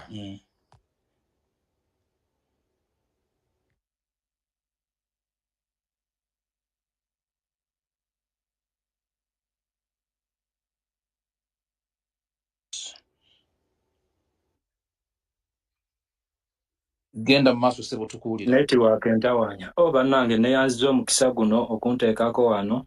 Sijja kwogera Luzungu kuba erinnyo linnuma liyinza okugira. So kanjogere mu Luganda lwentegeero. Oh dear. We have challenge with Jamshid because he keeps coming on and going off. So I will line up as we wait for him to sort that glitch out. I will now ask Ajmaru, who is with the mother of Kasim Sepude, who was arrested alongside Eddie Mutwe. So Ajmaru, if you are here, to my co-host, Dr. Nalukwago, do you... I've tried to look for his handle. I can't see it. Okay, in that case... I've looked for Jamal's handle. I can't see it. So I think probably if he's on, he can send a request, then I let him speak. Ajmaru, if you are here, please send a request to speak and you will be allowed to do so.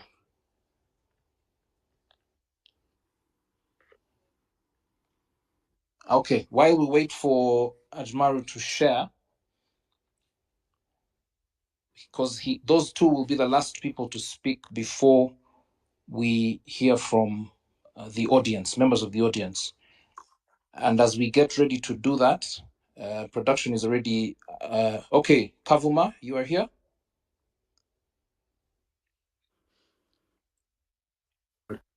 Katusaba oyitemu bwangu otuuse obubaka. Oh dear. Okay. For Jamshid,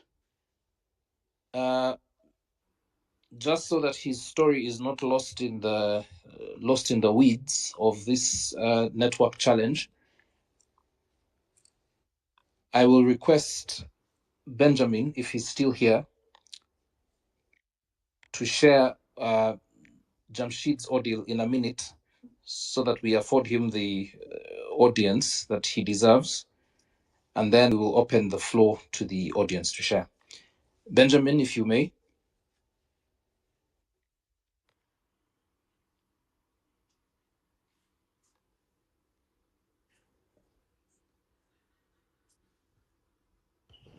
He seems muted. Yeah, Benjamin, if you're speaking, you are muted. Yes. Please. Yes, Andrew. Yeah, we have Jamshid is having network connection issues. So as counsel, who I'm sure have handled this file amongst the numerous others that you've handled, you could give us a brief on Jamshid's ordeal. Thank you. Yeah. Jamshid was brutally arrested and in fact shot in the leg at the time of arrest. He was held incommunicado for a number of days.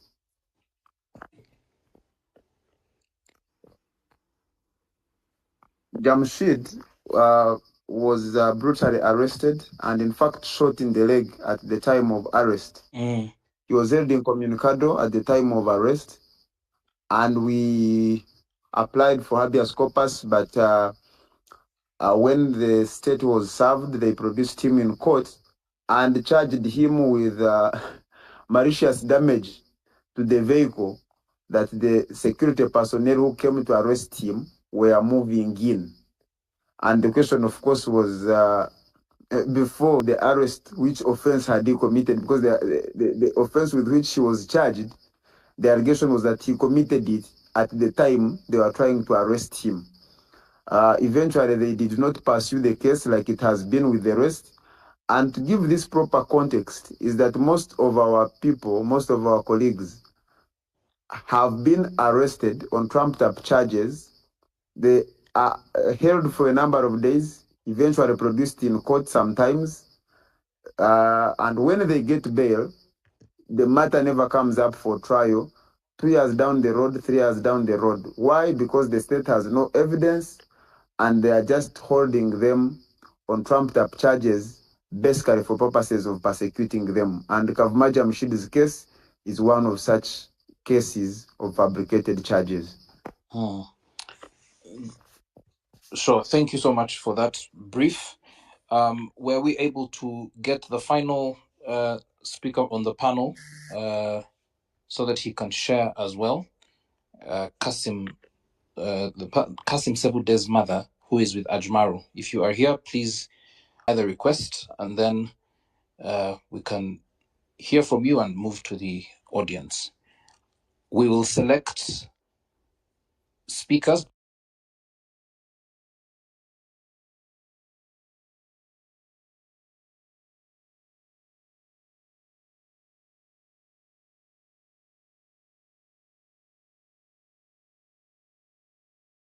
But before we do that, please note that you have. So what? Oh, sorry, I was just saying I cannot see the. Oh, I was saying I cannot see the hand. Also, I think we can go to the audience because I can't find the hand of Ajmal. I failed to get it, and he's also not sending a request to communicate with him.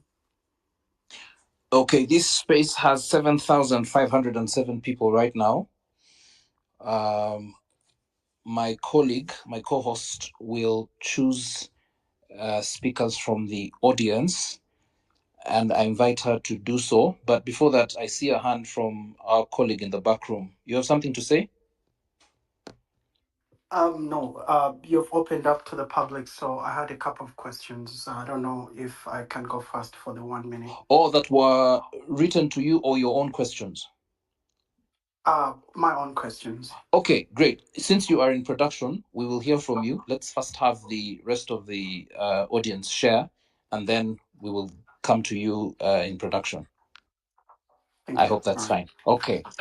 Dr. Judith Nalukwago, please choose speakers. Sasi, you're saying something? Yeah. I was saying I'm seeing Jamshid back online. And now he has just disappeared, but he had briefly returned online. I also wanted to supplement on what Council Katana was saying earlier. Jamshid, for many who don't know, was actually at the scene when they were abducting Edim last Sunday. And he was, I thought he was going to come and give us a brief of what transpired that fateful evening. He might have given us a description of some of the faces that he saw, and one of those faces is a bulky gentleman. No offense meant. Is one of the bulky gentlemen that keeps following our president everywhere he goes, at home, at the headquarters in Kapule, and literally everywhere. So it's quite unfortunate that Jamshid is not here, but let me see if I can reach out to him. So what the issue is. Actually, if it helps, I was just talking to Jamshid a while ago, and I could call him and ask him to speak through my phone, so he can be able to communicate with the rest of the masses here. Sure, please. Okay, allow me just a minute. Okay, as Dr. Nalukwago lines up her choice of speakers, we have allocated 20 minutes to this slot, and if all of us stick to the 1 minute rule, we will be able to put in as many people, probably even more than 20, since we're using a minute each. Honorable Chagulanyi, is Jamshid ready to talk? And Yes. Jamshid now. Okay, go ahead. Yes. Jamshid Kwoli Kulain.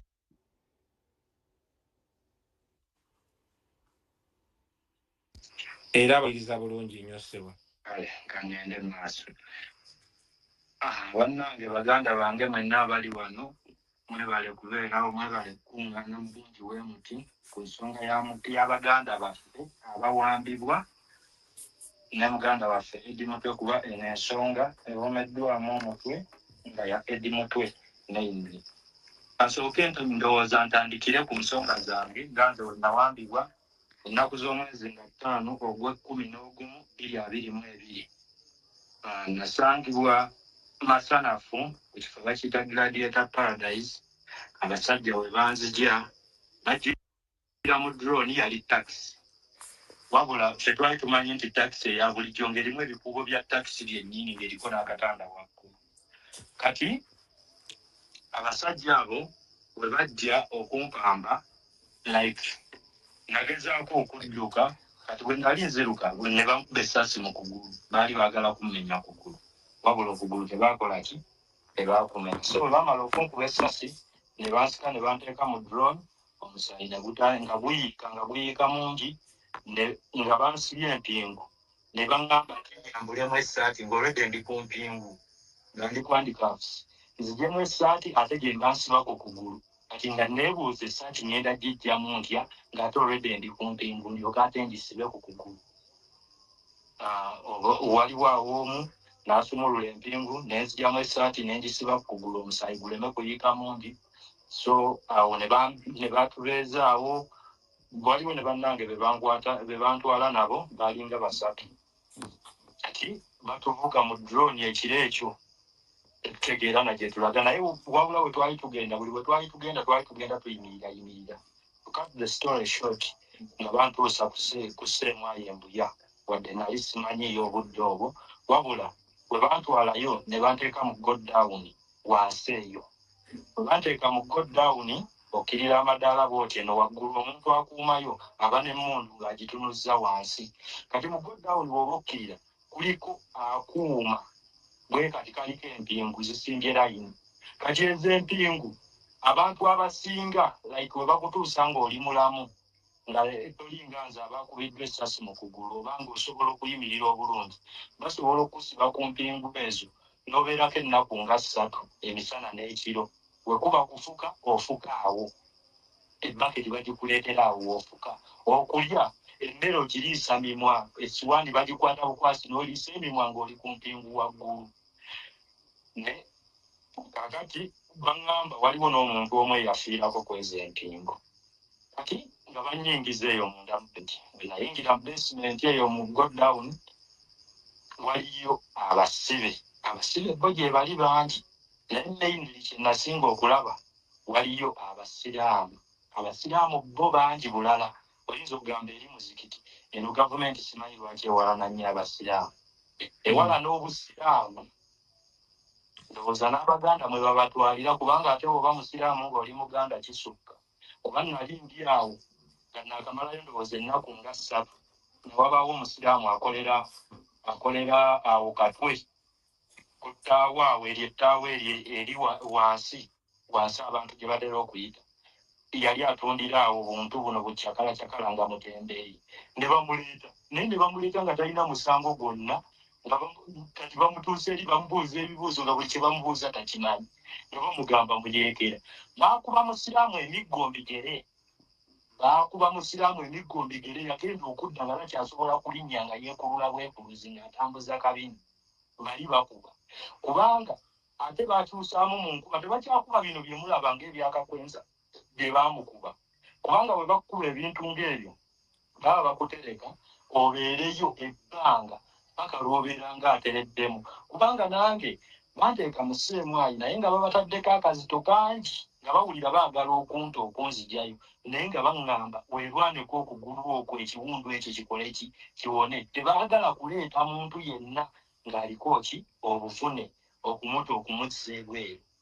So nga mbeera eyo bwe bannangira bye basinga okukozesa bye bakubisa bakugamba we kakati oli wano mugamba mulwanirira ggwanga gwe mulwanirira ali eri n'abaana be beeyagala olwo nga bagamba pulezidenti kati ate olumala nga bagamba nti oyo gwe mulwanirira ali kimu naffe kati n'obabuuza nti ate waaba kimu nammwe bw'aba ali nammwe nga mukola naye lwaki mubeera ate ffe mutukwata ffe abaagala kyali wammwe kyemugamba kyali wammwe temumwagaliza kubeera bulungi kubanga kyali wammwe kuba ffe we tumubaako tuba tulina omumuvimbisa era tumwagale nga bwe mwalikoze eki bwe mwali kyagadde kitegeeza we twagala kyali wammwe nammwe tuba tukoze eki tuba tubaagadde naye munnange ng'ekyo emiggo giba givuga eri bakuba emiggo wabaawo ejja breakfast lunch ne sapa buli omu obudde bwe bwakubirwako emiggo era omuggo gunyooka ku sseemwayo eyo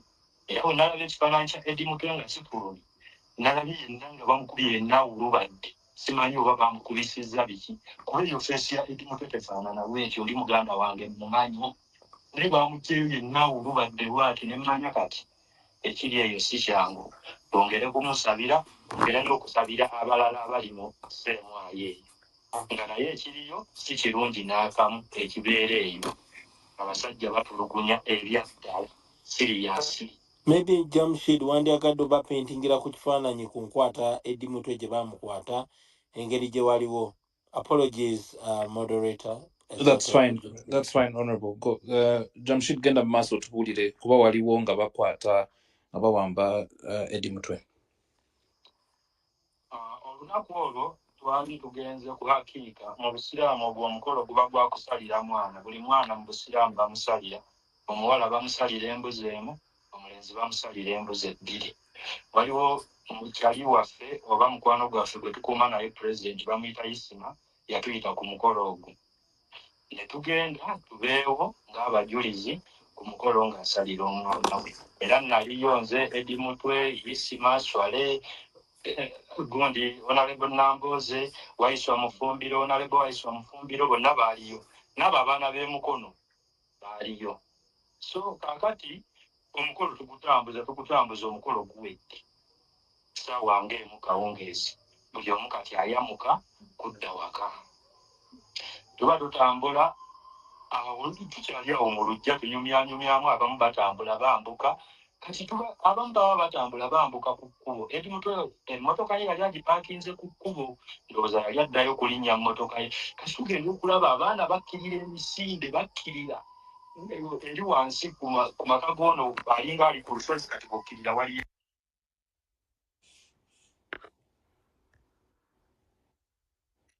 abantu kati engeri gye tulina sirikale ba bulijjo tugamba kati fe abatalina musango batukwatira ki kubanga okukola pate mu makaago si musango netugamba namwe temutotiisatiisa ebyo byemuliko byakusaaga kati tusigalawo fe twali tusigaddeawo tuyimiridde kati noonya ngamba Eddie oba aliwa manyi oba akyali wali ewaayisimu kumbe ye yayambuse kati tuba tukyali awo tugenda okulaba drone ejja yasala omulundi gumu kuba bwe twali tewaali wala n'ekkubo yasala omulundi gumu ng'erimu amataala gaaka nnyo we yagenda n'esiba omulundi gumu nedda reverse neggala akakubo akaali kakkirira ku maka ga isimu kati we yaggala akakubo ako ffe ne tudduka nga tukkirira ku kisaalu wansi kumbe ye edi yabadde ayambuka ku mmotoka kati mu kwambuka ku mmotoka bagenda balaba drone ezo nga zizze kuba drone zaali 3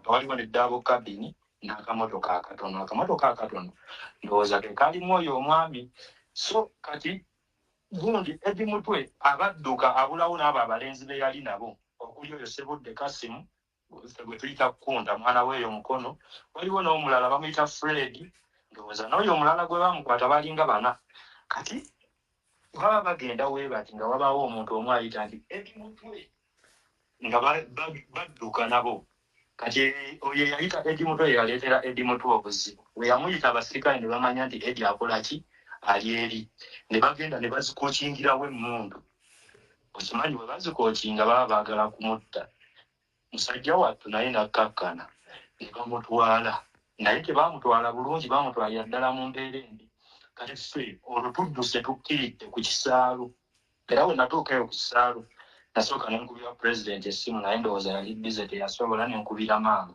nemutegeeza nti Mutwe bamulidde kati tukeeyo ku kisaalu twamalayo ndowooza essaawa nga 2 tumala tukomawo nga abasajja bambuse tutuuka mu maka mukyala wa Isima yali yasigaddewo n'abazadde baali basigaddewo mu maka kati wetudda nga omukyala atusigira ekifaananyi ng'atugamba waliwo omusajja azze wano abadde munene alina ekirevu ayambadde topi ya black n'ebyambalo byayambadde bya black naye ye nga tali mu uniform ali mu leeya nga munenenene bwati era nze nakimanyirawo nti oyo muwummuza kubanga ye yali akola ki yatumanyi ffenna atumanyi kuba tutambulyako muza yatuuka ku maka ga Isima n'ababuuza kati nasooka ayimiriza gano amagye ge yali atambula nago agamuli emabega abo abaali mu uniform n'abagamba simama kati ye n'abeera ng'ayingira mu nnyumba n'alingizaayo bwati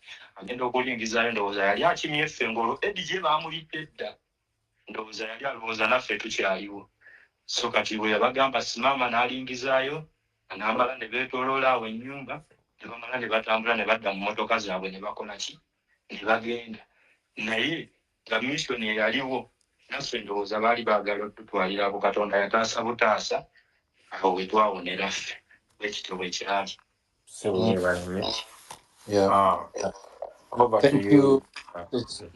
Thank you, Chuck, in calling him and having him get on as he had a network issue. We appreciate him sharing as much. Again, this is the final speaker from the panel, and so I will briefly translate, and this time we'll go to the audience. Jamshid was abducted. He told us about his ordeal. He was abducted in what has now come to be known as a drone, which is usually a minivan.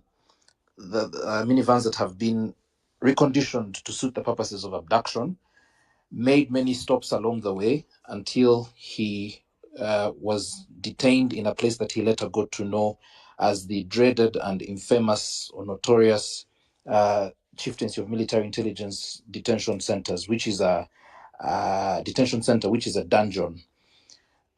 Many people have complained or talked about being held here. He gave us a description of the basement or the dungeon in which people are held, and said, if you've been brought in without any major injuries, you are immediately restrained using handcuffs and will spend up to 3 days on those restraints. Calls of nature are to be answered there. You will not be allowed to go somewhere to relieve yourself in a place of convenience. He also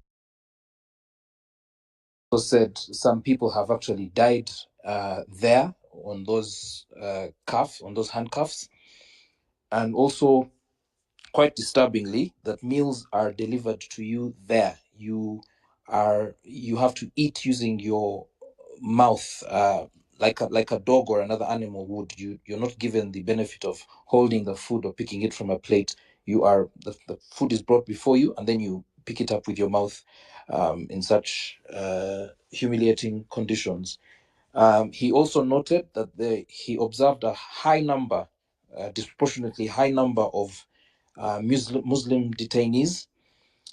Also talked about a man who was brought in without any particular charge, who was beaten terribly, and described one of the torture methods, which is hitting people under the feet. That is something that we repeatedly hear. He was hit under the feet, and that his own injury, his captors refused to release him until he got better, saying that they cannot release him with evident torture marks, as well as the bullet wound that he sustained when he was shot in the process of being abducted.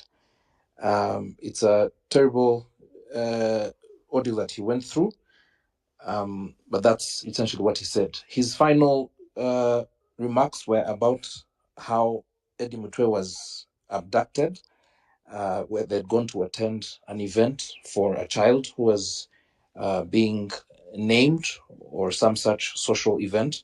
And that's when a drone, the one that I described earlier, came and out of which these operatives, armed operatives, came, threatened them with guns, and took Eddie Mutwe away. Finally, he makes mention of the presence of a notorious individual called Muhumuza, who is regularly seen trailing Honorable Chagulanyi and other party leaders and bodyguards of the leadership of the party.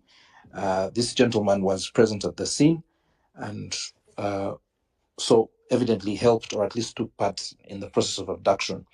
Dr. Nalukwago, who is your first speaker from the audience? 1 minute. I've given Dr. Morgan is going to be the first speaker, but strictly 1 minute. Once it clocks a minute, I switch you off. So be as brief as you can. In fact, time yourself. So unmute yourself, please. I hope I use the 1 minute well.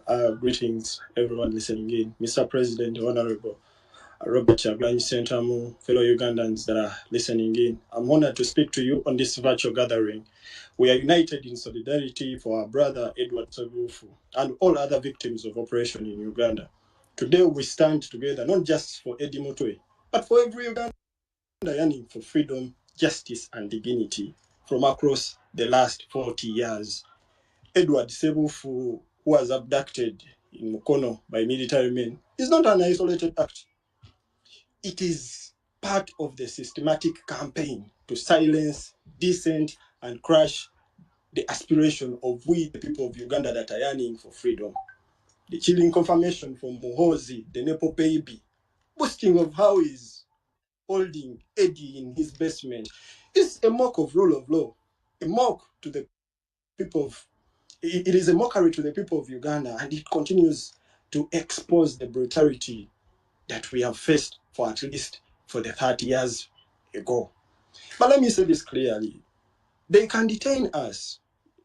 Nepo baby, you can detain Eddie, but you can't detain the spirit of change that lives in us. His fight breathes through us. I think your minute is up, if I'm not mistaken. Dr. Nalukwago, is that correct? I didn't use the minute, but okay. I'll land by reminding the people of Uganda, we know who our enemy is. Our enemy is not the Banyankuri. Our enemy is not the Baganda. Our enemy, just like the president said the other day, is Mohozi and his power-drunk father. Thank you. Thank you, Dr. Morgan. Dr. Nalukwago, your next speaker from the audience.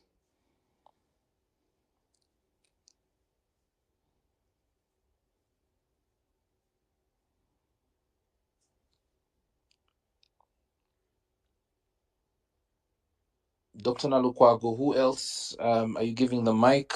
Okay, if she's having trouble, I will request a handle that goes by the name The Good Girl at Pliam. Please unmute and go ahead. Hello, good evening. Andrew, can you hear me? Yes, we can. Go ahead. You have a minute. Well, thank you for accepting me and thank you for the minute. Good evening, everyone. Good evening, Mr. President. Well, since I only have 1 minute, I'll just, send my questionnaire to the president. I think we've cried long enough. I think so many of us here have cried every time these stories are repeated.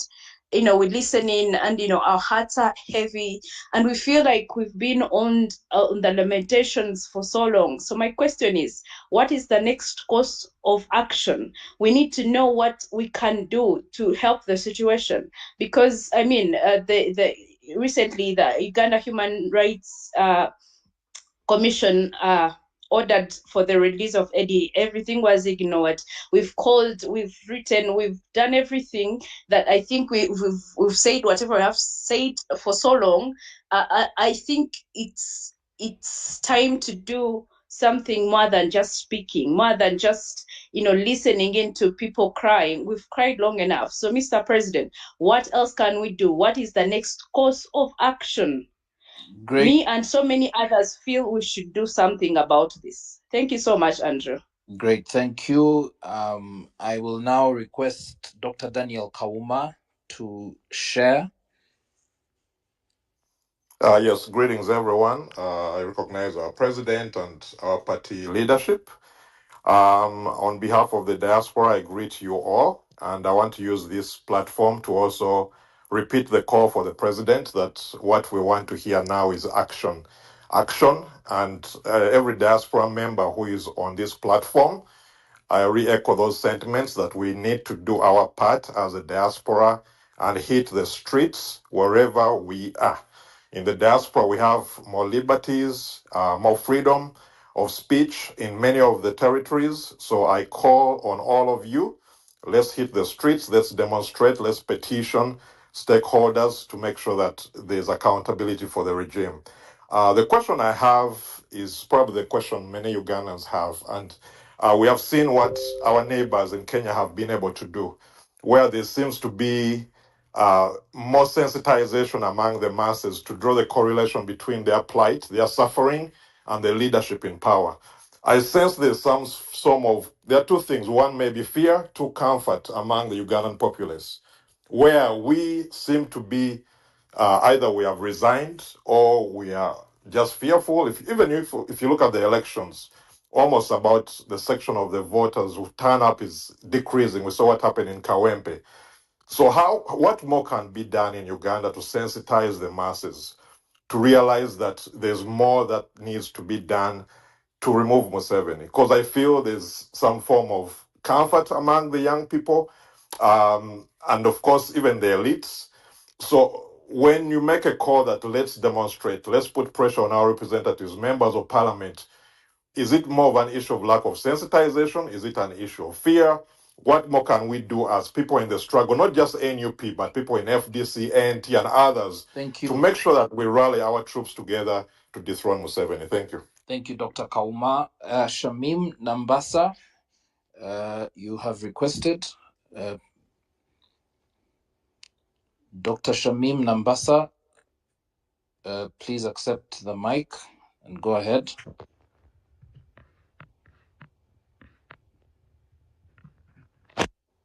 Okay, while that happens, Shamim Nambasa, are you there? Okay, if Shamim Nambasa is having challenges, Aiden Kalisa.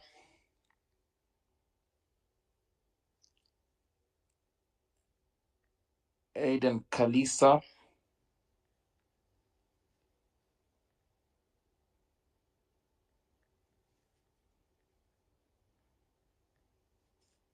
Okay, my co-host should have her mic returned so that we can do this together.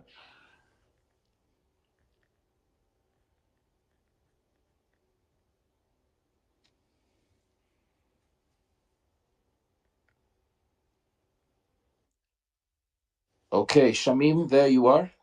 Go ahead.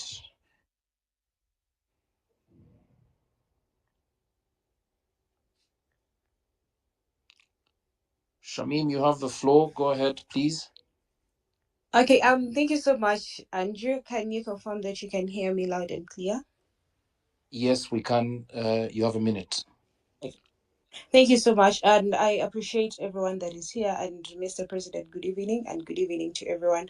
I just wanted to add my voice to what the good girl has said, Kavuma and everyone else. I think for a very long time, we have kept quiet, and then we see the dictator pushing us to the limits, but then we still do the same things over and over again, and it is very clear that it's only a fool that will do the same thing over and over expecting different results. I'm not saying that we are fools, but I'm saying that maybe it is time for us to change the guard.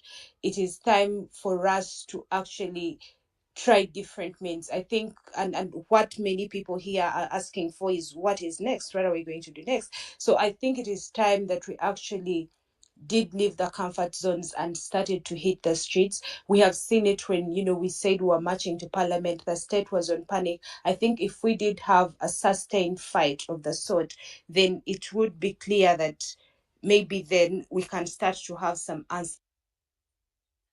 I think the level of disrespect that we've been pushed to such extents that they actually come to the secretariat, to our headquarters, and block our events from going on. So it is time for us to actually take action and leave the comfort zones. Thank you. Brilliant. Thank you. Justice Hunter, that's the name of the handle. Yes, you have a minute. Go ahead.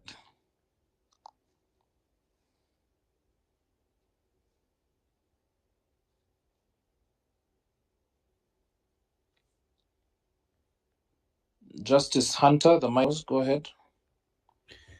Yes, thanks, Andrew, and everyone who has shared the ordeal and the way and the status quo of the human rights temperature in Uganda.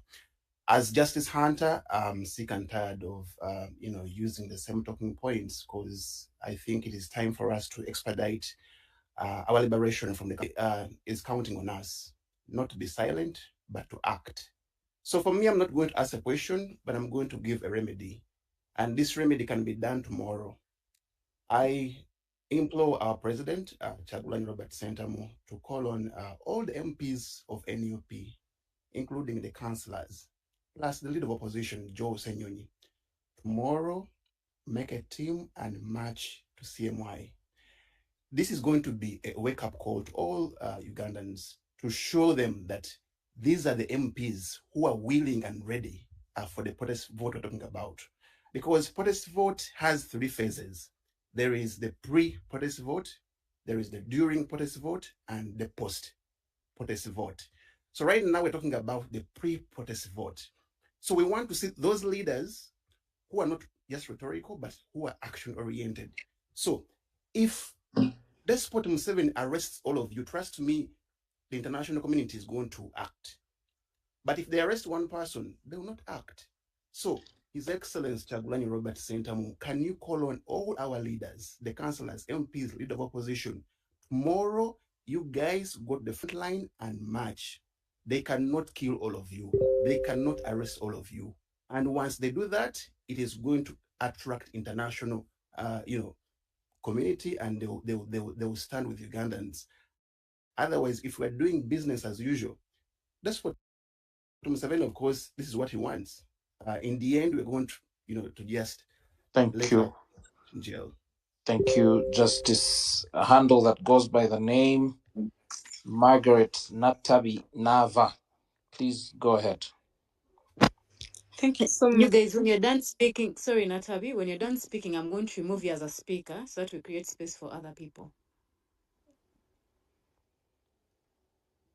You can continue. It's okay. Thank you so much, Karamaji and Judith. Good evening, everyone. Good evening, Mr. President. My name is Natabi.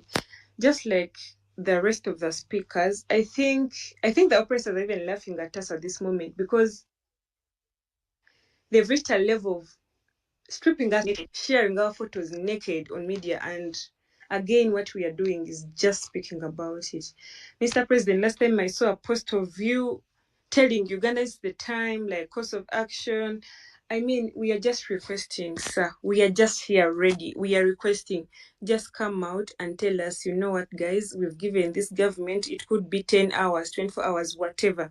But beyond this, they've not released that into the streets. Mr. President, sir, we are ready to do anything, because they've done everything. We've looked Spark and they do everything. If they're capable of starting to share photos of people with families naked here on media, what more do we need before we get angry as Ugandans and we raise up to go and fight for our own justice? If we don't stand up and remain doing this, speaking here every day, every time, nothing is going to change. This government pressure. We've done protests and we've seen change. However much the change may not be that big, but let us go beyond speaking about it. Can you command us, please? And we go put it into action. Thank you so much. Great. Anyama Alfred Berliner, you have the floor. 1 minute.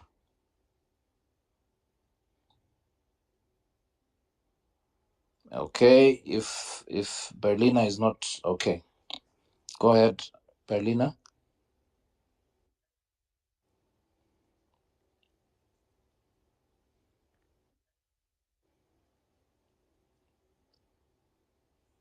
Berliner is unable to speak.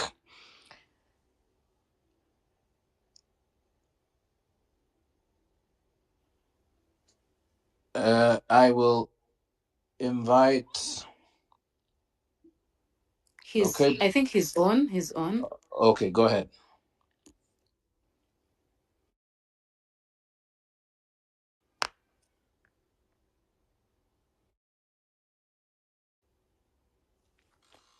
I think our brother is having a challenge. Dr. Nalokwago, my screen is crowded. Please choose someone to speak. I'd chosen the Speaker of Nakawa. Okay, what's He his had raised handle? his hand. At Liombia, Godfrey. I don't know whether he's now able to speak, unmute and speak, because he's a leader, and we've had some people calling out leaders. What are they doing to rally the masses to fight for the rights of their fellow citizens? So I think it was right to give him an opportunity to tell us, as a speaker of a whole area, tell us something. Sure, that's a direct question to you. Please tell us what you are doing. Please share his name again so that we can, the production can pick him. It is at Godi Luyombia. Right Honorable Luyombia Godfrey, that's his handle. His username, but I think it's network issue. Okay, while that happens, we could have Nandaula Helen.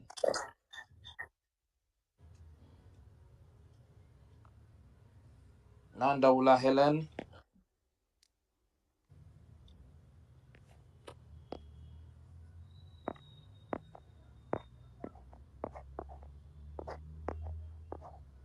Okay, Nandaula, you have the mic. Go ahead, please. 1 minute. And after Nandaula will be Mungadi. Nandaula, are you able to speak? Yes. Go ahead. 1 minute. Thank you, Andrew, for the opportunity to speak. I would like to recognize the presence of our president and the party leadership and all other leaders and everybody that's on the call. What happened to Eddie Mutwe is a cycle that has, been happening to many of our colleagues. We've cried enough.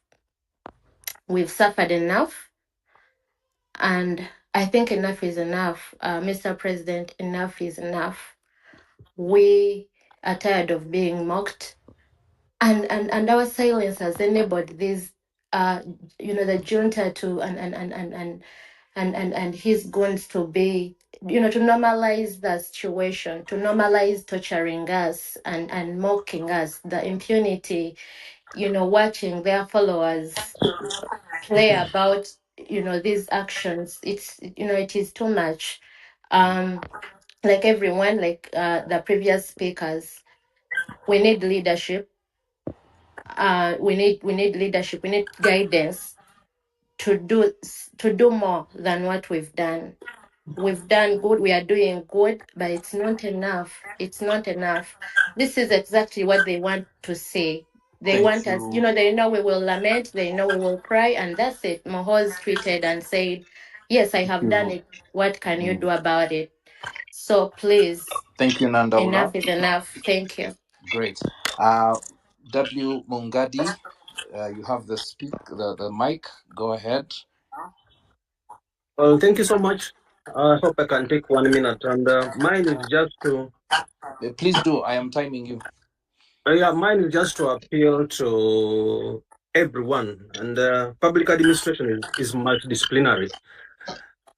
You'd want to hear the position of the medical council, the medics. You want to hear the position of lawyers, because at the end of the day, you might need something like civil disobedience. It doesn't have to be violent only. It doesn't have to be young people taking on the streets only, but we have also, because Eddie Mutwe's picture has affected all of us psychologically. I'm speaking from the medical point of view. Besige's picture also came and affected us. So you need to get all these professional bodies coordinating and working together. Thank you. Thank you very much. There's a speaker called the Right. hand. Anyama is on. Okay, Anyama, go ahead.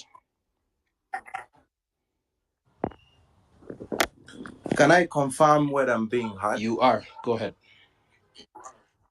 Yeah, okay. Thank you so much, comrades. Thank you, Mr. President and colleagues here. My comment is this. Muhozi say that what can you do? You can call for protest.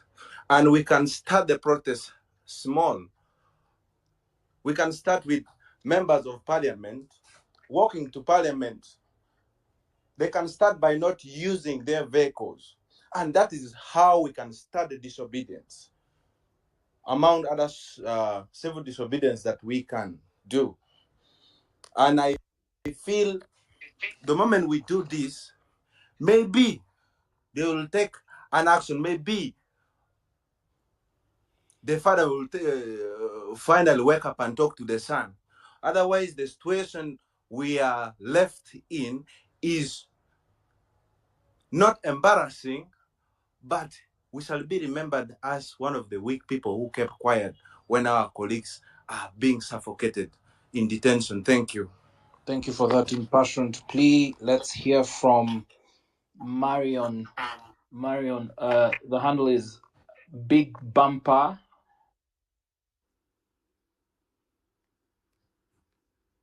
Mariam Sonia B, if you could have her on. Mariam Sonia B. In the alternative, Mariam. we have 5 minutes left to this segment. I think as she's preparing, then Right Honorable Luyembia can speak as she's preparing because I cannot see her. Because he's on, at least he already has the microphone. Okay, go ahead, Luyombia. Yes, good evening to everyone. I want to salute all the Ugandans on this platform who have gathered to stand in solidarity with the victims of injustice and abductions, including Eddie Mutwe, who was recently abducted.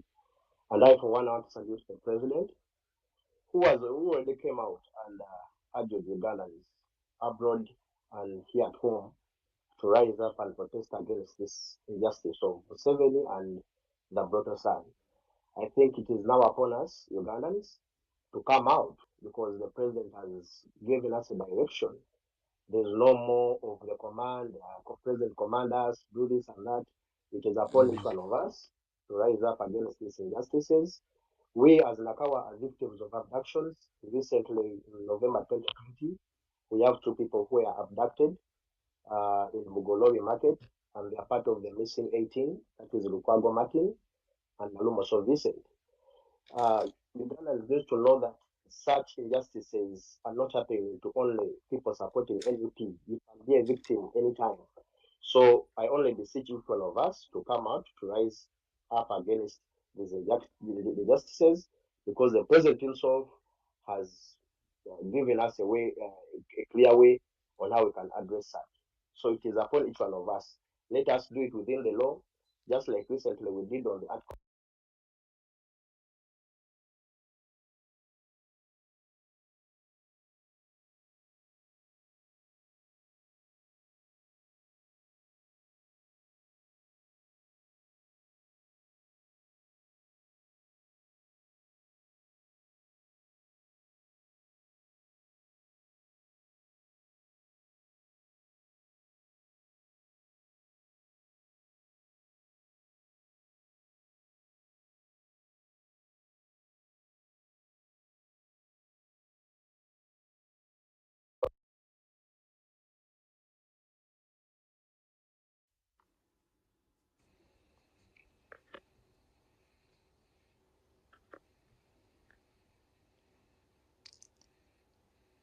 Okay.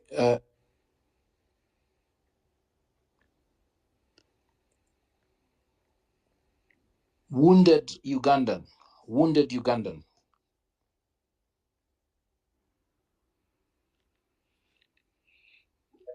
Okay, Wounded Ugandan, you are among our final 3 or 4 speakers before we close this segment. You have a minute. Is that me, sir? That is you. This Thank is your you. handle. Yes. Go ahead. No. When you accepted the mic, I didn't hear you calling me. First of all, Mr. President, I have 1 minute. I'm sorry, I'm not going to recognize how much I appreciate your service. However, to the entire NUP leadership, I have some things I want to put across. Number one, we are going to the youth elections, and we don't have the youth registrars in all parts of Uganda. My dear NUP leaders, I want to inform you that the youth registrars are not in every part of Uganda. I don't know if you know about that. We need your say on that. Number two, I request your opinion on if the MPs going to parliament is still useful to Ugandans. We request that if MPs cannot go to parliament, they should go to their areas and mobilize for protesting and civil disobedience and educating Ugandans on what protest vote is. The last thing is there are areas in Uganda that are weak in opposing dictatorship, like Western Uganda, where people are even afraid of contesting. We request that you organize in such areas more activities so that we can empower the people in those regions to protest. What we do today will shape tomorrow. Ugandans, the president wrote on his X account, maybe he has not verbally mentioned it. We should rise up and protest. In Great. whichever way you understand those words, rise up and protest, please put them into action. Thank you very much. You're welcome. Angela Asimwe, we can have the speaker taken from Wounded Ugandan and given to Angela Asimwe. Then Susan Namata, and my colleague in production will have the final word. Angela, you have a minute exactly.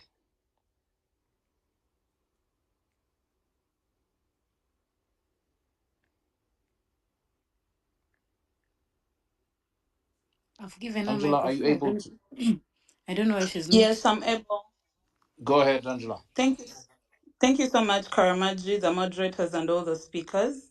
Um, to me and everyone else, one of the things I want to emphasize is the continued unlawful detention of Eddie Mutwe and other political prisoners is very unconstitutional and unacceptable. What's worse is the public mockery and the psychological torment by Mohozi, who uses social media to advertise illegal detentions, undermining the rule of law. So since we've been denied to physically demonstrate, we the people of Uganda must organize and apply sustained digital civic pressure. Let's flood platforms like we've done today. Let's have coordinated posts. Let's tag international human rights bodies. Document each and everything that this guy is posting because we know he's going to delete them. We also need to file public interest petitions and make sure that we hold each and everyone accountable. The junta and his son, we need to personally hold them accountable under international law for aiding and abetting all these arbitrary detentions. We need to remind them and all other violators that power belongs to we, the people of Uganda, and the people we are watching, we are documenting, and we are ready to demand justice through every lawful channel, online, in court, and beyond Uganda's borders. Thank you so much. They will say Asimwe, Susan Namata, to be followed by Action Now at Clinton Mirrors, and finally the new. My colleague in production will have a final word. So, Susan, you have 1 minute exactly. Thank you so much, Karamaji. Thank you so much, the host. Thank you so much, Mr. President, and greetings to everyone. Mine is a concern and a comment at the same time. This is a rhetoric, it has been recurring since the 1960s, 1970s. We have since watched and seen human rights violation. But then my question is, how do we finally break this chain of human rights violation? How are we going to tell our generations, the generations to come, that we failed to break this disease, this cancer? Mine is more of a concern. We should wake up as a generation. We should finally put an end to this. I should finally put an end to this, to all these terrible actions against humanity. Now we have phones, we have the internet. We can use this internet. We can advertise everywhere. We can show the world that we are in terrible human rights violation happening in Uganda. I don't know how we are going to handle it, but we have to fight hard to end this so that the generations to come, we are not going to be accountable for just keeping quiet. I don't know, but we have to do something as a generation. Thank you so Thank much, you. the Wounded Ugandan, for emphasizing the youth elections. As we are heading to the protest vote, we need the youth to be behind us, and we need the youth to be involved in each and every step that is going on. Thank you so much, the host. You're Thank you so welcome. much. Action now at Clinton Mirrors. You are our second last. The question is: someone detains you today, and you plan for protest vote. Will he allow you? My point is, let everyone begin in the villages, move to trading centers. Not weekend, not next weekend, but now, whether what time, no matter the time. I am saying that it's time to end the stupidity of Muhooza and Museveni for all this long-term 40 years. This is not about Ed Mutwe. This should be about every person who have gone through persecution for 40 years. We should end this, no matter the blood that it will cost, no matter the time it will take. We must take action. The people who keep saying, President, we need your order, he already issued the order. You have to start everywhere you are. Coordinate with the people you have, wherever you are. It's not about you. You don't need to be in Kampala, anywhere, because this is a national issue, not a Kampala issue or Mbarara issue. So start everywhere you are, and tomorrow, it's very good. Make sure you do not allow any person to be taken by police in any way. We are tired of this and has to come to the end. Members of parliament must step down. Me, I am saying, because they are not representing us if they cannot come in forefront. Thank you so much. Thank you, Clinton. Nkunyinji, you have a minute.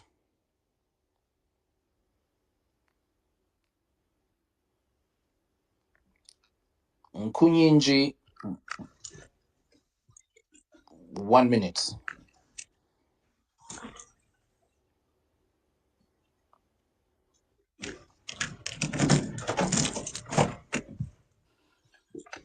Okay, Nkunyinji appears to have a problem.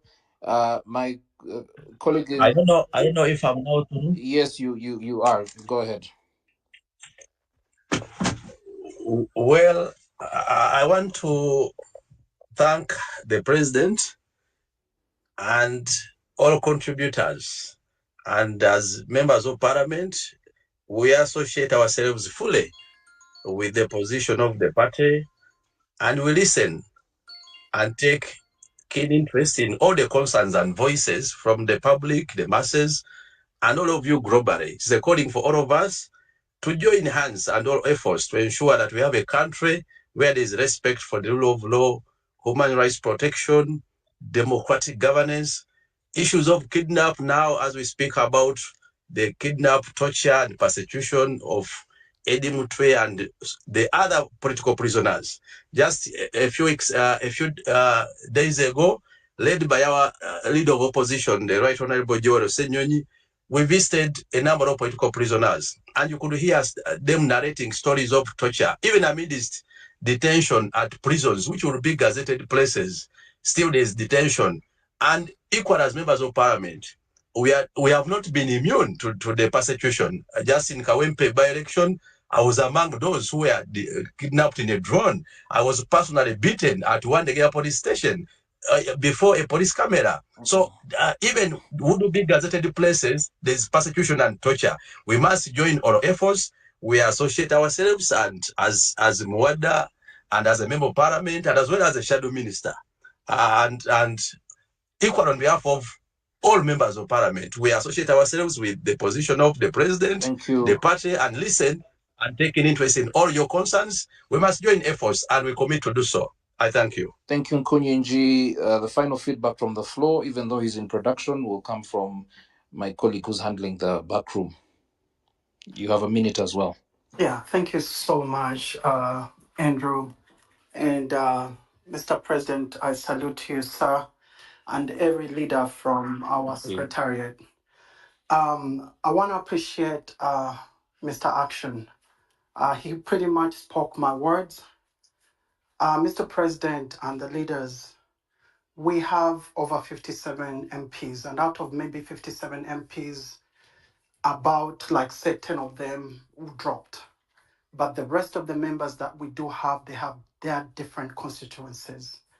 The problem that we have is that most of the organizations that we do them within the central. How about the other parts of the country where we have much influence? To me, if we do spread our hands and we're able to start something in Adjumani, something in Jinja, something in Mbali, something in Western Uganda, something in the South, and something in the Central, we spread and we break through. I believe we should be able. So let every member of parliament, they were elected by their people, the people that did trust them. So if they get them that mandate, they should go back and start something.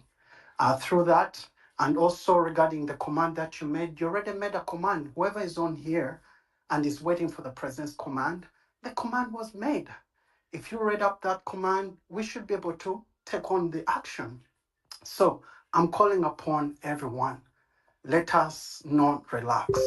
Let us go out and let us encourage people from the original places where we all come from so that they can start off something. Yeah, that is pretty much. The rest of the other things have been spoken. Thank you so much, sir. I salute Spot you, on. Mr. President. Thank you. Thank you. It now falls on myself and Dr. Nalukwago to invite responses from the panel. And Honorable Chagulanyi, for your benefit, the questions revolve around, I will not restate them, they are about four broad areas. One, youth elections and participation, readiness to engage in the process. Number two, what actions forward should be taken in light of the what some people feel is the exhaustion of a template that perhaps is tired or has now become monotonous. We also have a question here for you from us as co-moderators here. What lessons should Ugandans draw from South Africa, Kenya, Sudan, Nigeria, Pakistan, and Bangladesh, where people power has surged to the fore against repressive regimes? And finally, for now, public discourse in Uganda is now rife with the divisive questions of ethnicity, social class, religion, which have been used for divisive purposes. What is your take on this delicate but very real issue? These questions fall largely on you, Honorable Chagulanyi, but your colleagues could come in and assist with responses. Over to you. I hate to be Stalinist about this and give you just 6 minutes to give a response. Honorable. Thank you very much, Brother Andrew. I've listened keenly with pain to all the speakers, and I'll endeavor to fit within the time allocated to me. Largely, we tend to be shining a light on the plight most of the times, which makes us sound like crybabies. But before you solve a problem, it's important to repeatedly state it to the people so that they can understand that is the problem. I'm glad that everybody understands the problem, and now they're tired of speaking about the problem. They want a way forward.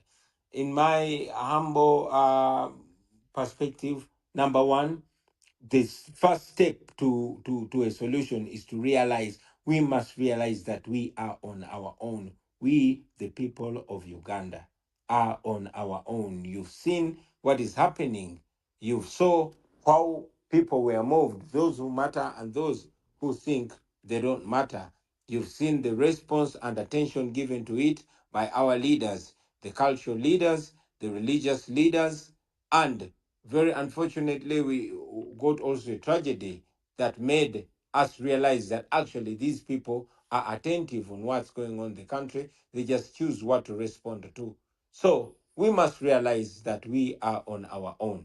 Having realized that we are on our own, we must unite. All of us that are affected by what's going on in our country, we must unite. This is not an NUP issue. We might be taking the lead, but everybody is a potential victim here. So we must unite against evil that affects all of us. Having united, then realize also the situation at play in Uganda while everybody is saying hit the streets tomorrow. NUP organize this and that. We must understand that unlike Kenya or Europe, I mean, unlike Europe or even Kenya here, where people have the little liberty to go to the street, our people are still healing from the disastrous memory of the 18th and 19th of November 2020, where the Museveni military unleashed terror on the people of Uganda and killed many. So people want to come out, but also are cautious in many ways. So my call is constant.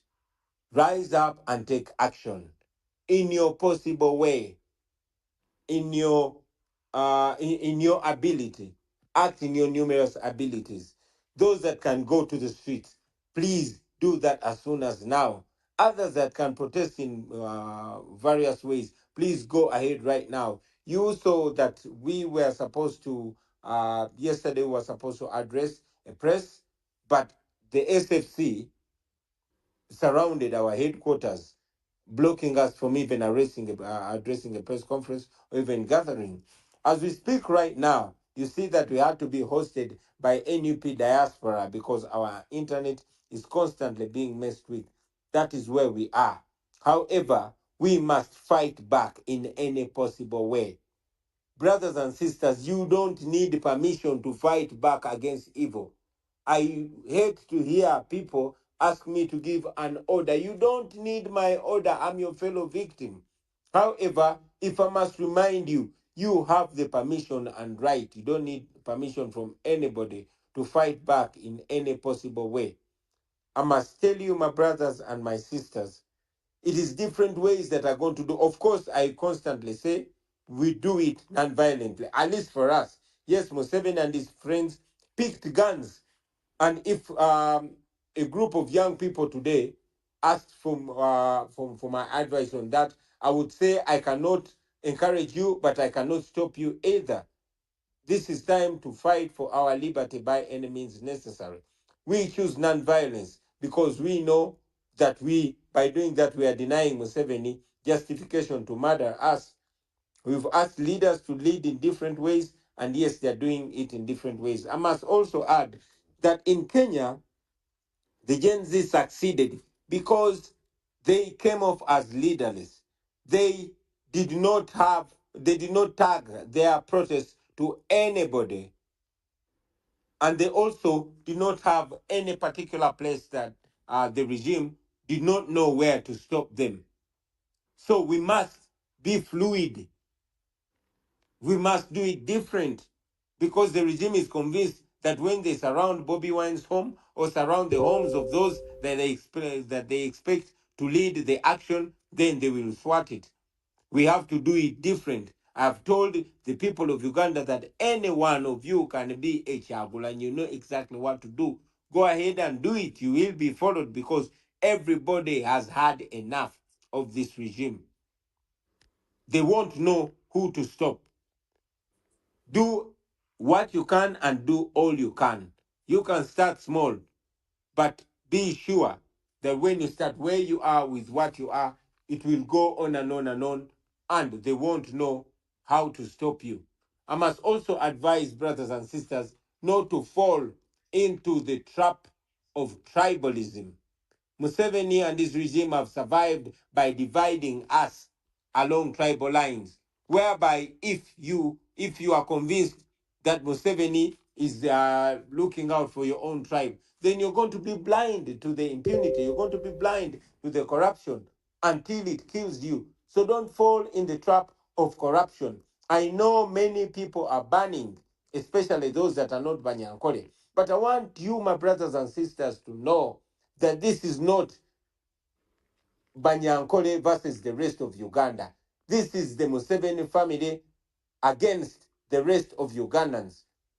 He is trying to put the good people of Ankole into harm's way by posing as if he is torturing on their behalf, as if he's killing on their behalf, as if he's stealing on their behalf. And we must resist that. We must resist that because unity is the weapon that he wants to snatch out of our hands. I want in the same breath to call upon my Banyankole brothers and sisters to disassociate themselves with this evil that Museveni's son is representing, is using to misrepresent you. Please disassociate with the tribalism because that's not who you are. I want to call upon the elders, the leaders, religious and traditional leaders, to raise their voice in such a sensitive time. And I don't know, I know we have brothers and sisters that are online here. I don't know, Andrew, if you will allow me to read to brief this in Luganda, just for our local people down here. Please go ahead. Yes, neyanza sebo neyanzege manyi nti tulinako baganda baffe bangi nnyo jamushidi tankubye kama naye manyi kijamukolera bwe mbiddamu mu Luganda ne mbitaanya ne ngamba otuusinkana ku mikutu nga gino ne twogera ku bizibu byaffe ebiseera ebimu abantu ne bagamba tudda ku mikutu kaaba bizibu byaffe kwogera ku bizibu baagala solution. Kirungi nnyo nga tonnatandika kufuna ansa yakuddamu ekizibu n'okiddiŋŋana abantu ne bategeera ekizibu ekiri ate ne bakkiriza nti kizibu kyetaaga okutereeza. Kirungi nnyo nti kati buli munnansi alaba ekizibu ekiri. Ababadde tebannakiraba bakiraba kati gwe kibadde kitannatuukako kimutuuseeko. Ki kye tulina okukola? Siteepu esooka kwe kumanya nti tuli ku lwaffe. Mujja kukiraba baganda bange nti olunaku lwa leero bannayuganda muli ku lwammwe. Tonnaba kuwulira maloboozi ge wandisuubidde nti ge galina okusitula okwogera ku nsonga eno eweebola. Kino tekibangawo, kiri unprecedented. Tekibangawo mu nsi yonna ti omuduumizi w'amagye akutte omuntu avuganya owa opposition nga talina musango gwonna gwakoze naye kubanga tamwagala n'amutulugunya amagye ne gamwegana naye n'avaayo namukuba n'ekifaananyi ng'ali bwereere n'agamba wuuno mukole kye mwagala. So ekyo kitulage nti tuli ku lwaffe. Bw'oba tonnaba kuwulira maloboozi mangi nnyo agava mu bakulembeze ab'eddiini n'ab'ennono then tumanye nti tuli ku lwaffe. Kitegeeza ki? Kitegeeza nti tulina okwegatta ffenna. Tulina okwegatta kubanga okwegatta ge maanyi. Buli muntu yenna yenna ali mu bulabe, so tulina okwegatta. Era mu kwegatta kuno njagala nnyo tuleme kwegatta nti kino kibiina kya NUP, eno ensonga si ya NUP, eno ensonga ya buli munnayuganda yenna. Oba oli Muganda, oba oli Muteesa, oba oli Mukyoli, oba oli Munyankole, wenna kisobola okutuukako. Oba oli wa NUP oba toli, oba oli wa opposition oba toli, kisobola okutuukako. So eno ensonga tugitunulire nga bannayuganda ffenna ffenna. Ate n'ekirala bw'oba olabye ekikyamu teweetaaga lukusa lwa Kyagulanyi. Sikulimbira kugamba nti Kyagulanyi vaayo tulagire, balagire okulaba ebikyamu mbiraba. Then buli omu osobola okukola ky'osobola okukola era mu kikole. Tetulinga Kenya gy'osobola okuvaayo n'otandika kwekalakaasa mu ddembe kubanga bano abasajja mu butiitizi bwabwe babeera batutunuulidde. Naye tusobola okukozesa engeri zaffe ez'enjawulo eziri creative. Kitandikira ku internet ne kivaayo ne kidda ku street mu ngeri zonna ez'enjawulo. Musobola okukozesa engeri eziri creative wankuna okwerwanako. Mbeera nkiddiŋŋana nti tetukozesa violence wabula ate era sigamba nti abaagala okwerwanako mu ngeri yonna yonna okwetaasa ebikolobero ebibakolebwako timbagande buli mumu wa ddembe okulwanirira obulamu bwe. Ekya succeeding abantu b'e Kenya kubanga gavumenti yaabwe teyali ng'egenda gamba nti kati tugende ku kitebe ky'abano. No, abantu baasituka mu nsonda ez'enjawulo nga tebalina bwe babasitopinga. Ebiseera bingi nnyo gavumenti ya Mwami Museveni baba bamanyi bwe tusiibako ekitebe kya NUP nesibira ne Kyagulanyi ewuwe tuba tubisitopinze. Ku mulundi guno temukitwala nga kya NUP wabula kya buli munnayuganda asobola okwerwanako mu ngeri ye. Musobola okutandika empola ne kigenda nga kikula ne kigenda nga kikula. Osobola okukola ky'olina oba oli ku social media oba oli ku street wonna w'oli mu Uganda n'okwetoola ebitundu eby'enjawulo byonna. Buli omu n'akola ky'asobola naye njagala obbasaba baganda bange temugwa mu katego k'okubasosola mu mawanga, kubanga Museveni buli wakola ebikolobero afuna babyambaza. Kakati mutabani wa Museveni ebikolobero bye ayagala byambaza Abanyankole. Luno si lutalo wakati w'Abanyankole n'amawanga amalala mu Uganda. Luno lutalo wakati wa Museveni, mutabani we ne bannayuganda bonna bonna. Era n'Abanyankole babonaabona nga bannayuganda abalala bonna bonna. Temukkiriza akakundi ak'abantu abatono okasiiga tribe yonna yonna kuba anoonya bakisiiga. Ayagala okuteekawo ekifaananyi nti bw'abba abba mu linnya ly'Abanyankole, bw'atemula atemula mu linnya ly'Abanyankole. Temukkiriza muntu yenna yenna baawula. Nsaba ne baganda baffe Abanyankole abalina emyoyo emirungi baveeyo beesambe ebikolobero mwami Museveni ne mutabani we bibakola. Mutabani wa Museveni bw'agamba nti ali mu kutulugunya abantu kubanga abayigiriza Lunyankole, abanga agezaako okuleeta mentality ya genocide, abanga agezaako okubambaza ebikolobero bye, abanga agezaako bakyayisa, basaba mu byesambe kubanga ensi bamanyi temuli bantu babi, muli bantu balungi. Temukkiriza muntu yenna basibako matugambuzi kubaliisango. Nsaba n'abakulu, abakulu ab'amadiini, abakulu ab'ennono ne ba elders, abasajja n'abakyala abakulu baveeyo batangaze ku nsonga eno, eggwanga lyaffe lisigale nga liri wamu. Andrew, you asked me the lessons we learned from Sudan and Kenya. It was not easy to thwart because people came from different directions with different styles. They did not tag it to anybody, and that is why it succeeded. Don't tag this to me. Don't tag this to NUP. Tag it to the people. Let us see people power at work. Thank you very much, Andrew. Hopefully I've been able to respond to all your questions. Articulate and spot on. Thank you very much. And also for the translation. I will not provide a translation because you spoke in both languages. Abanyankore kanyisije mwahurra abagira ngo twejura amatu Museveni agakwenda kutusiba hamwe n'umutabani we kwenda kutujwanzya bikorwa byakora abantu abana-Uganda. So twena tukyejure tukwatanise hamwe na Uganda yona n'abateso n'abarango bona tukwatanise hamwe twenunure nk'ihanga. Thank you very much. The final question will be posed by my wonderful co-moderator, Dr. Judith Nalukwago. Please pose that question. It is to be fielded by Honorable Chagulanyi, and we will bring this to a close thereafter. All right, thank you so much. My president, I'm going to ask you the last question, and this is a question of hope. Hope to Ugandans. I would love you to paint a picture for the audience of the kind of a country you aspire to build, you as a presidential candidate. What do you aspire, the kind of a country you want the rest of the Ugandans to live in?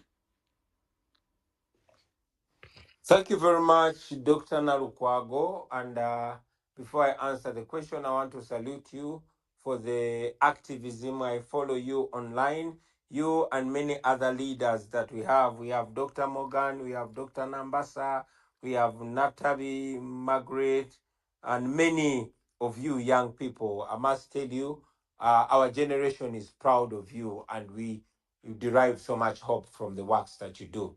Now, the kind of Uganda that I envision is the exact Uganda that General Museveni talked about when he was my age. The past few days I've been watching General Museveni talking about the things that are happening, only that he talked about them in 1986. He one time said that he will not preside over a country where people get killed and nobody can tell who killed them. That is the Uganda I want. He said that even if it's your child, when somebody does wrong, somebody has to take responsibility. That's a video that I saw on TikTok just yesterday. Unfortunately, it's not happening now. He talked of a country where when people treat people wrong, especially soldiers, when soldiers torture people, kill people, they have to be punished promptly and adequately. That's the kind of Uganda I envision. Briefly, a Uganda where everybody is equal before and under the law, where institutions work and they perform their functions, where the military is guarding our borders and maintaining security for our country, where the police is guarding people and their property and is a police service, not a police force. Where there is justice, justice is not for sale. Where justice is served promptly and adequately.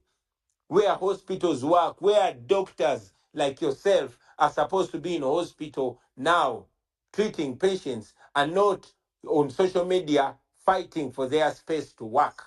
Where lawyers are given chance to serve and are not used to avert justice. Where teachers get paid promptly and do their work. Where hospitals work. Where roads actually work. Where in a Uganda under new leadership, you wouldn't have people have to die, senselessly. Generally, in a new Uganda, your poverty will only end in your house, just like in all other well-developed countries. But when you get out of your house, you will be as rich as any other Ugandan because the common good will be there. The roads will be well, the hospitals will be well, and all that. Unlike today in Uganda, where even if you're rich, your wealth only ends in your house. And when you get out, you're just as poor and as vulnerable as everybody else. We want a country that is not a laughing stock on the world stage, where we have a name, where our natural resources benefit our people, where men and women, boys and girls are equal and have equal opportunity, where opportunities are not given according to the shape of your nose or your second name, but where opportunities are given to everybody, where a citizen is judged by the content of their character, not who their father or their mother is. In a Uganda where everybody has dignity, everybody, where the law serves and protects all citizens equally. That's the kind of country that I envision. And I must tell you, Dr. Nalukwago and Karamaji, that Uganda is easy to achieve. We have Ugandans like yourselves here listening. I know any of you can be a very good leader. We have so many young people, qualified, talented, and patriotic young people that have had to leave our country because the country does not offer what they have. They are first world brains stuck in a third world country. When we take charge, we will get all those people and work together to lift our country to the levels that our country can get to. I know that is possible. We have the human resource, we have the natural resources, and we will get there. In brief, that's the kind of country I envision. Yeah, very well said. Thank you for that response. It is soon to be breakfast in the Far East. I'd like to appreciate the Indians that I've seen on the space, Asians from other countries, Zimbabweans, South Africans, Kenyans, Tanzanians, Sudanese, Americans, Brazilians, where it's late in a number of these countries. It's middle of the afternoon in Washington, where we have our colleague Dr. Kauma, who helped us hold this space alongside his colleague. It's middle of the night in Africa, approaching middle of the night in Africa, late evening in Johannesburg, Nairobi, and Kampala, and it's dinner time in most of Europe. Thank you. I'll give the final word to my colleague, Dr. Nalukwago, to bring this space to a close. Thank you so much, everyone who has tuned in. Thank you so much, Mr. President and the leadership of the party, for giving us a space, for giving people a time to express themselves. I was so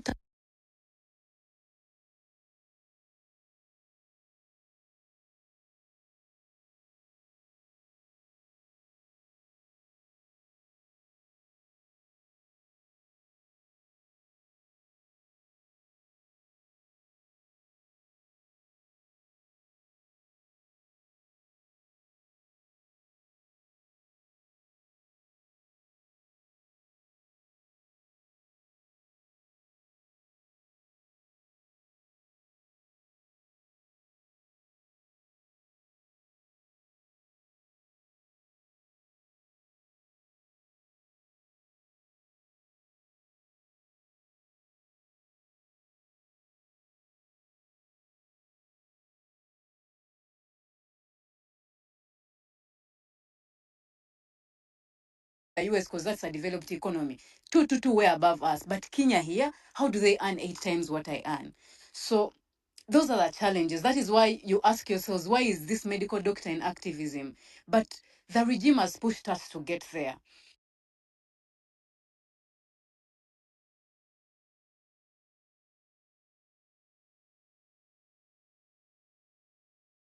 Side of Uganda than I have in my own country. I'm living in Southern Africa, away from my country. I should be contributing to the development of jurisprudence and so on. So I guess there's.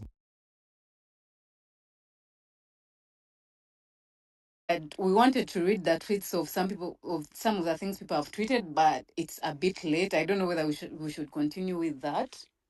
I feel like We're it's a bit late. Yeah, it's late. We can't. We will probably in another space. Yeah, we're learning lessons on how to host better on secure platforms.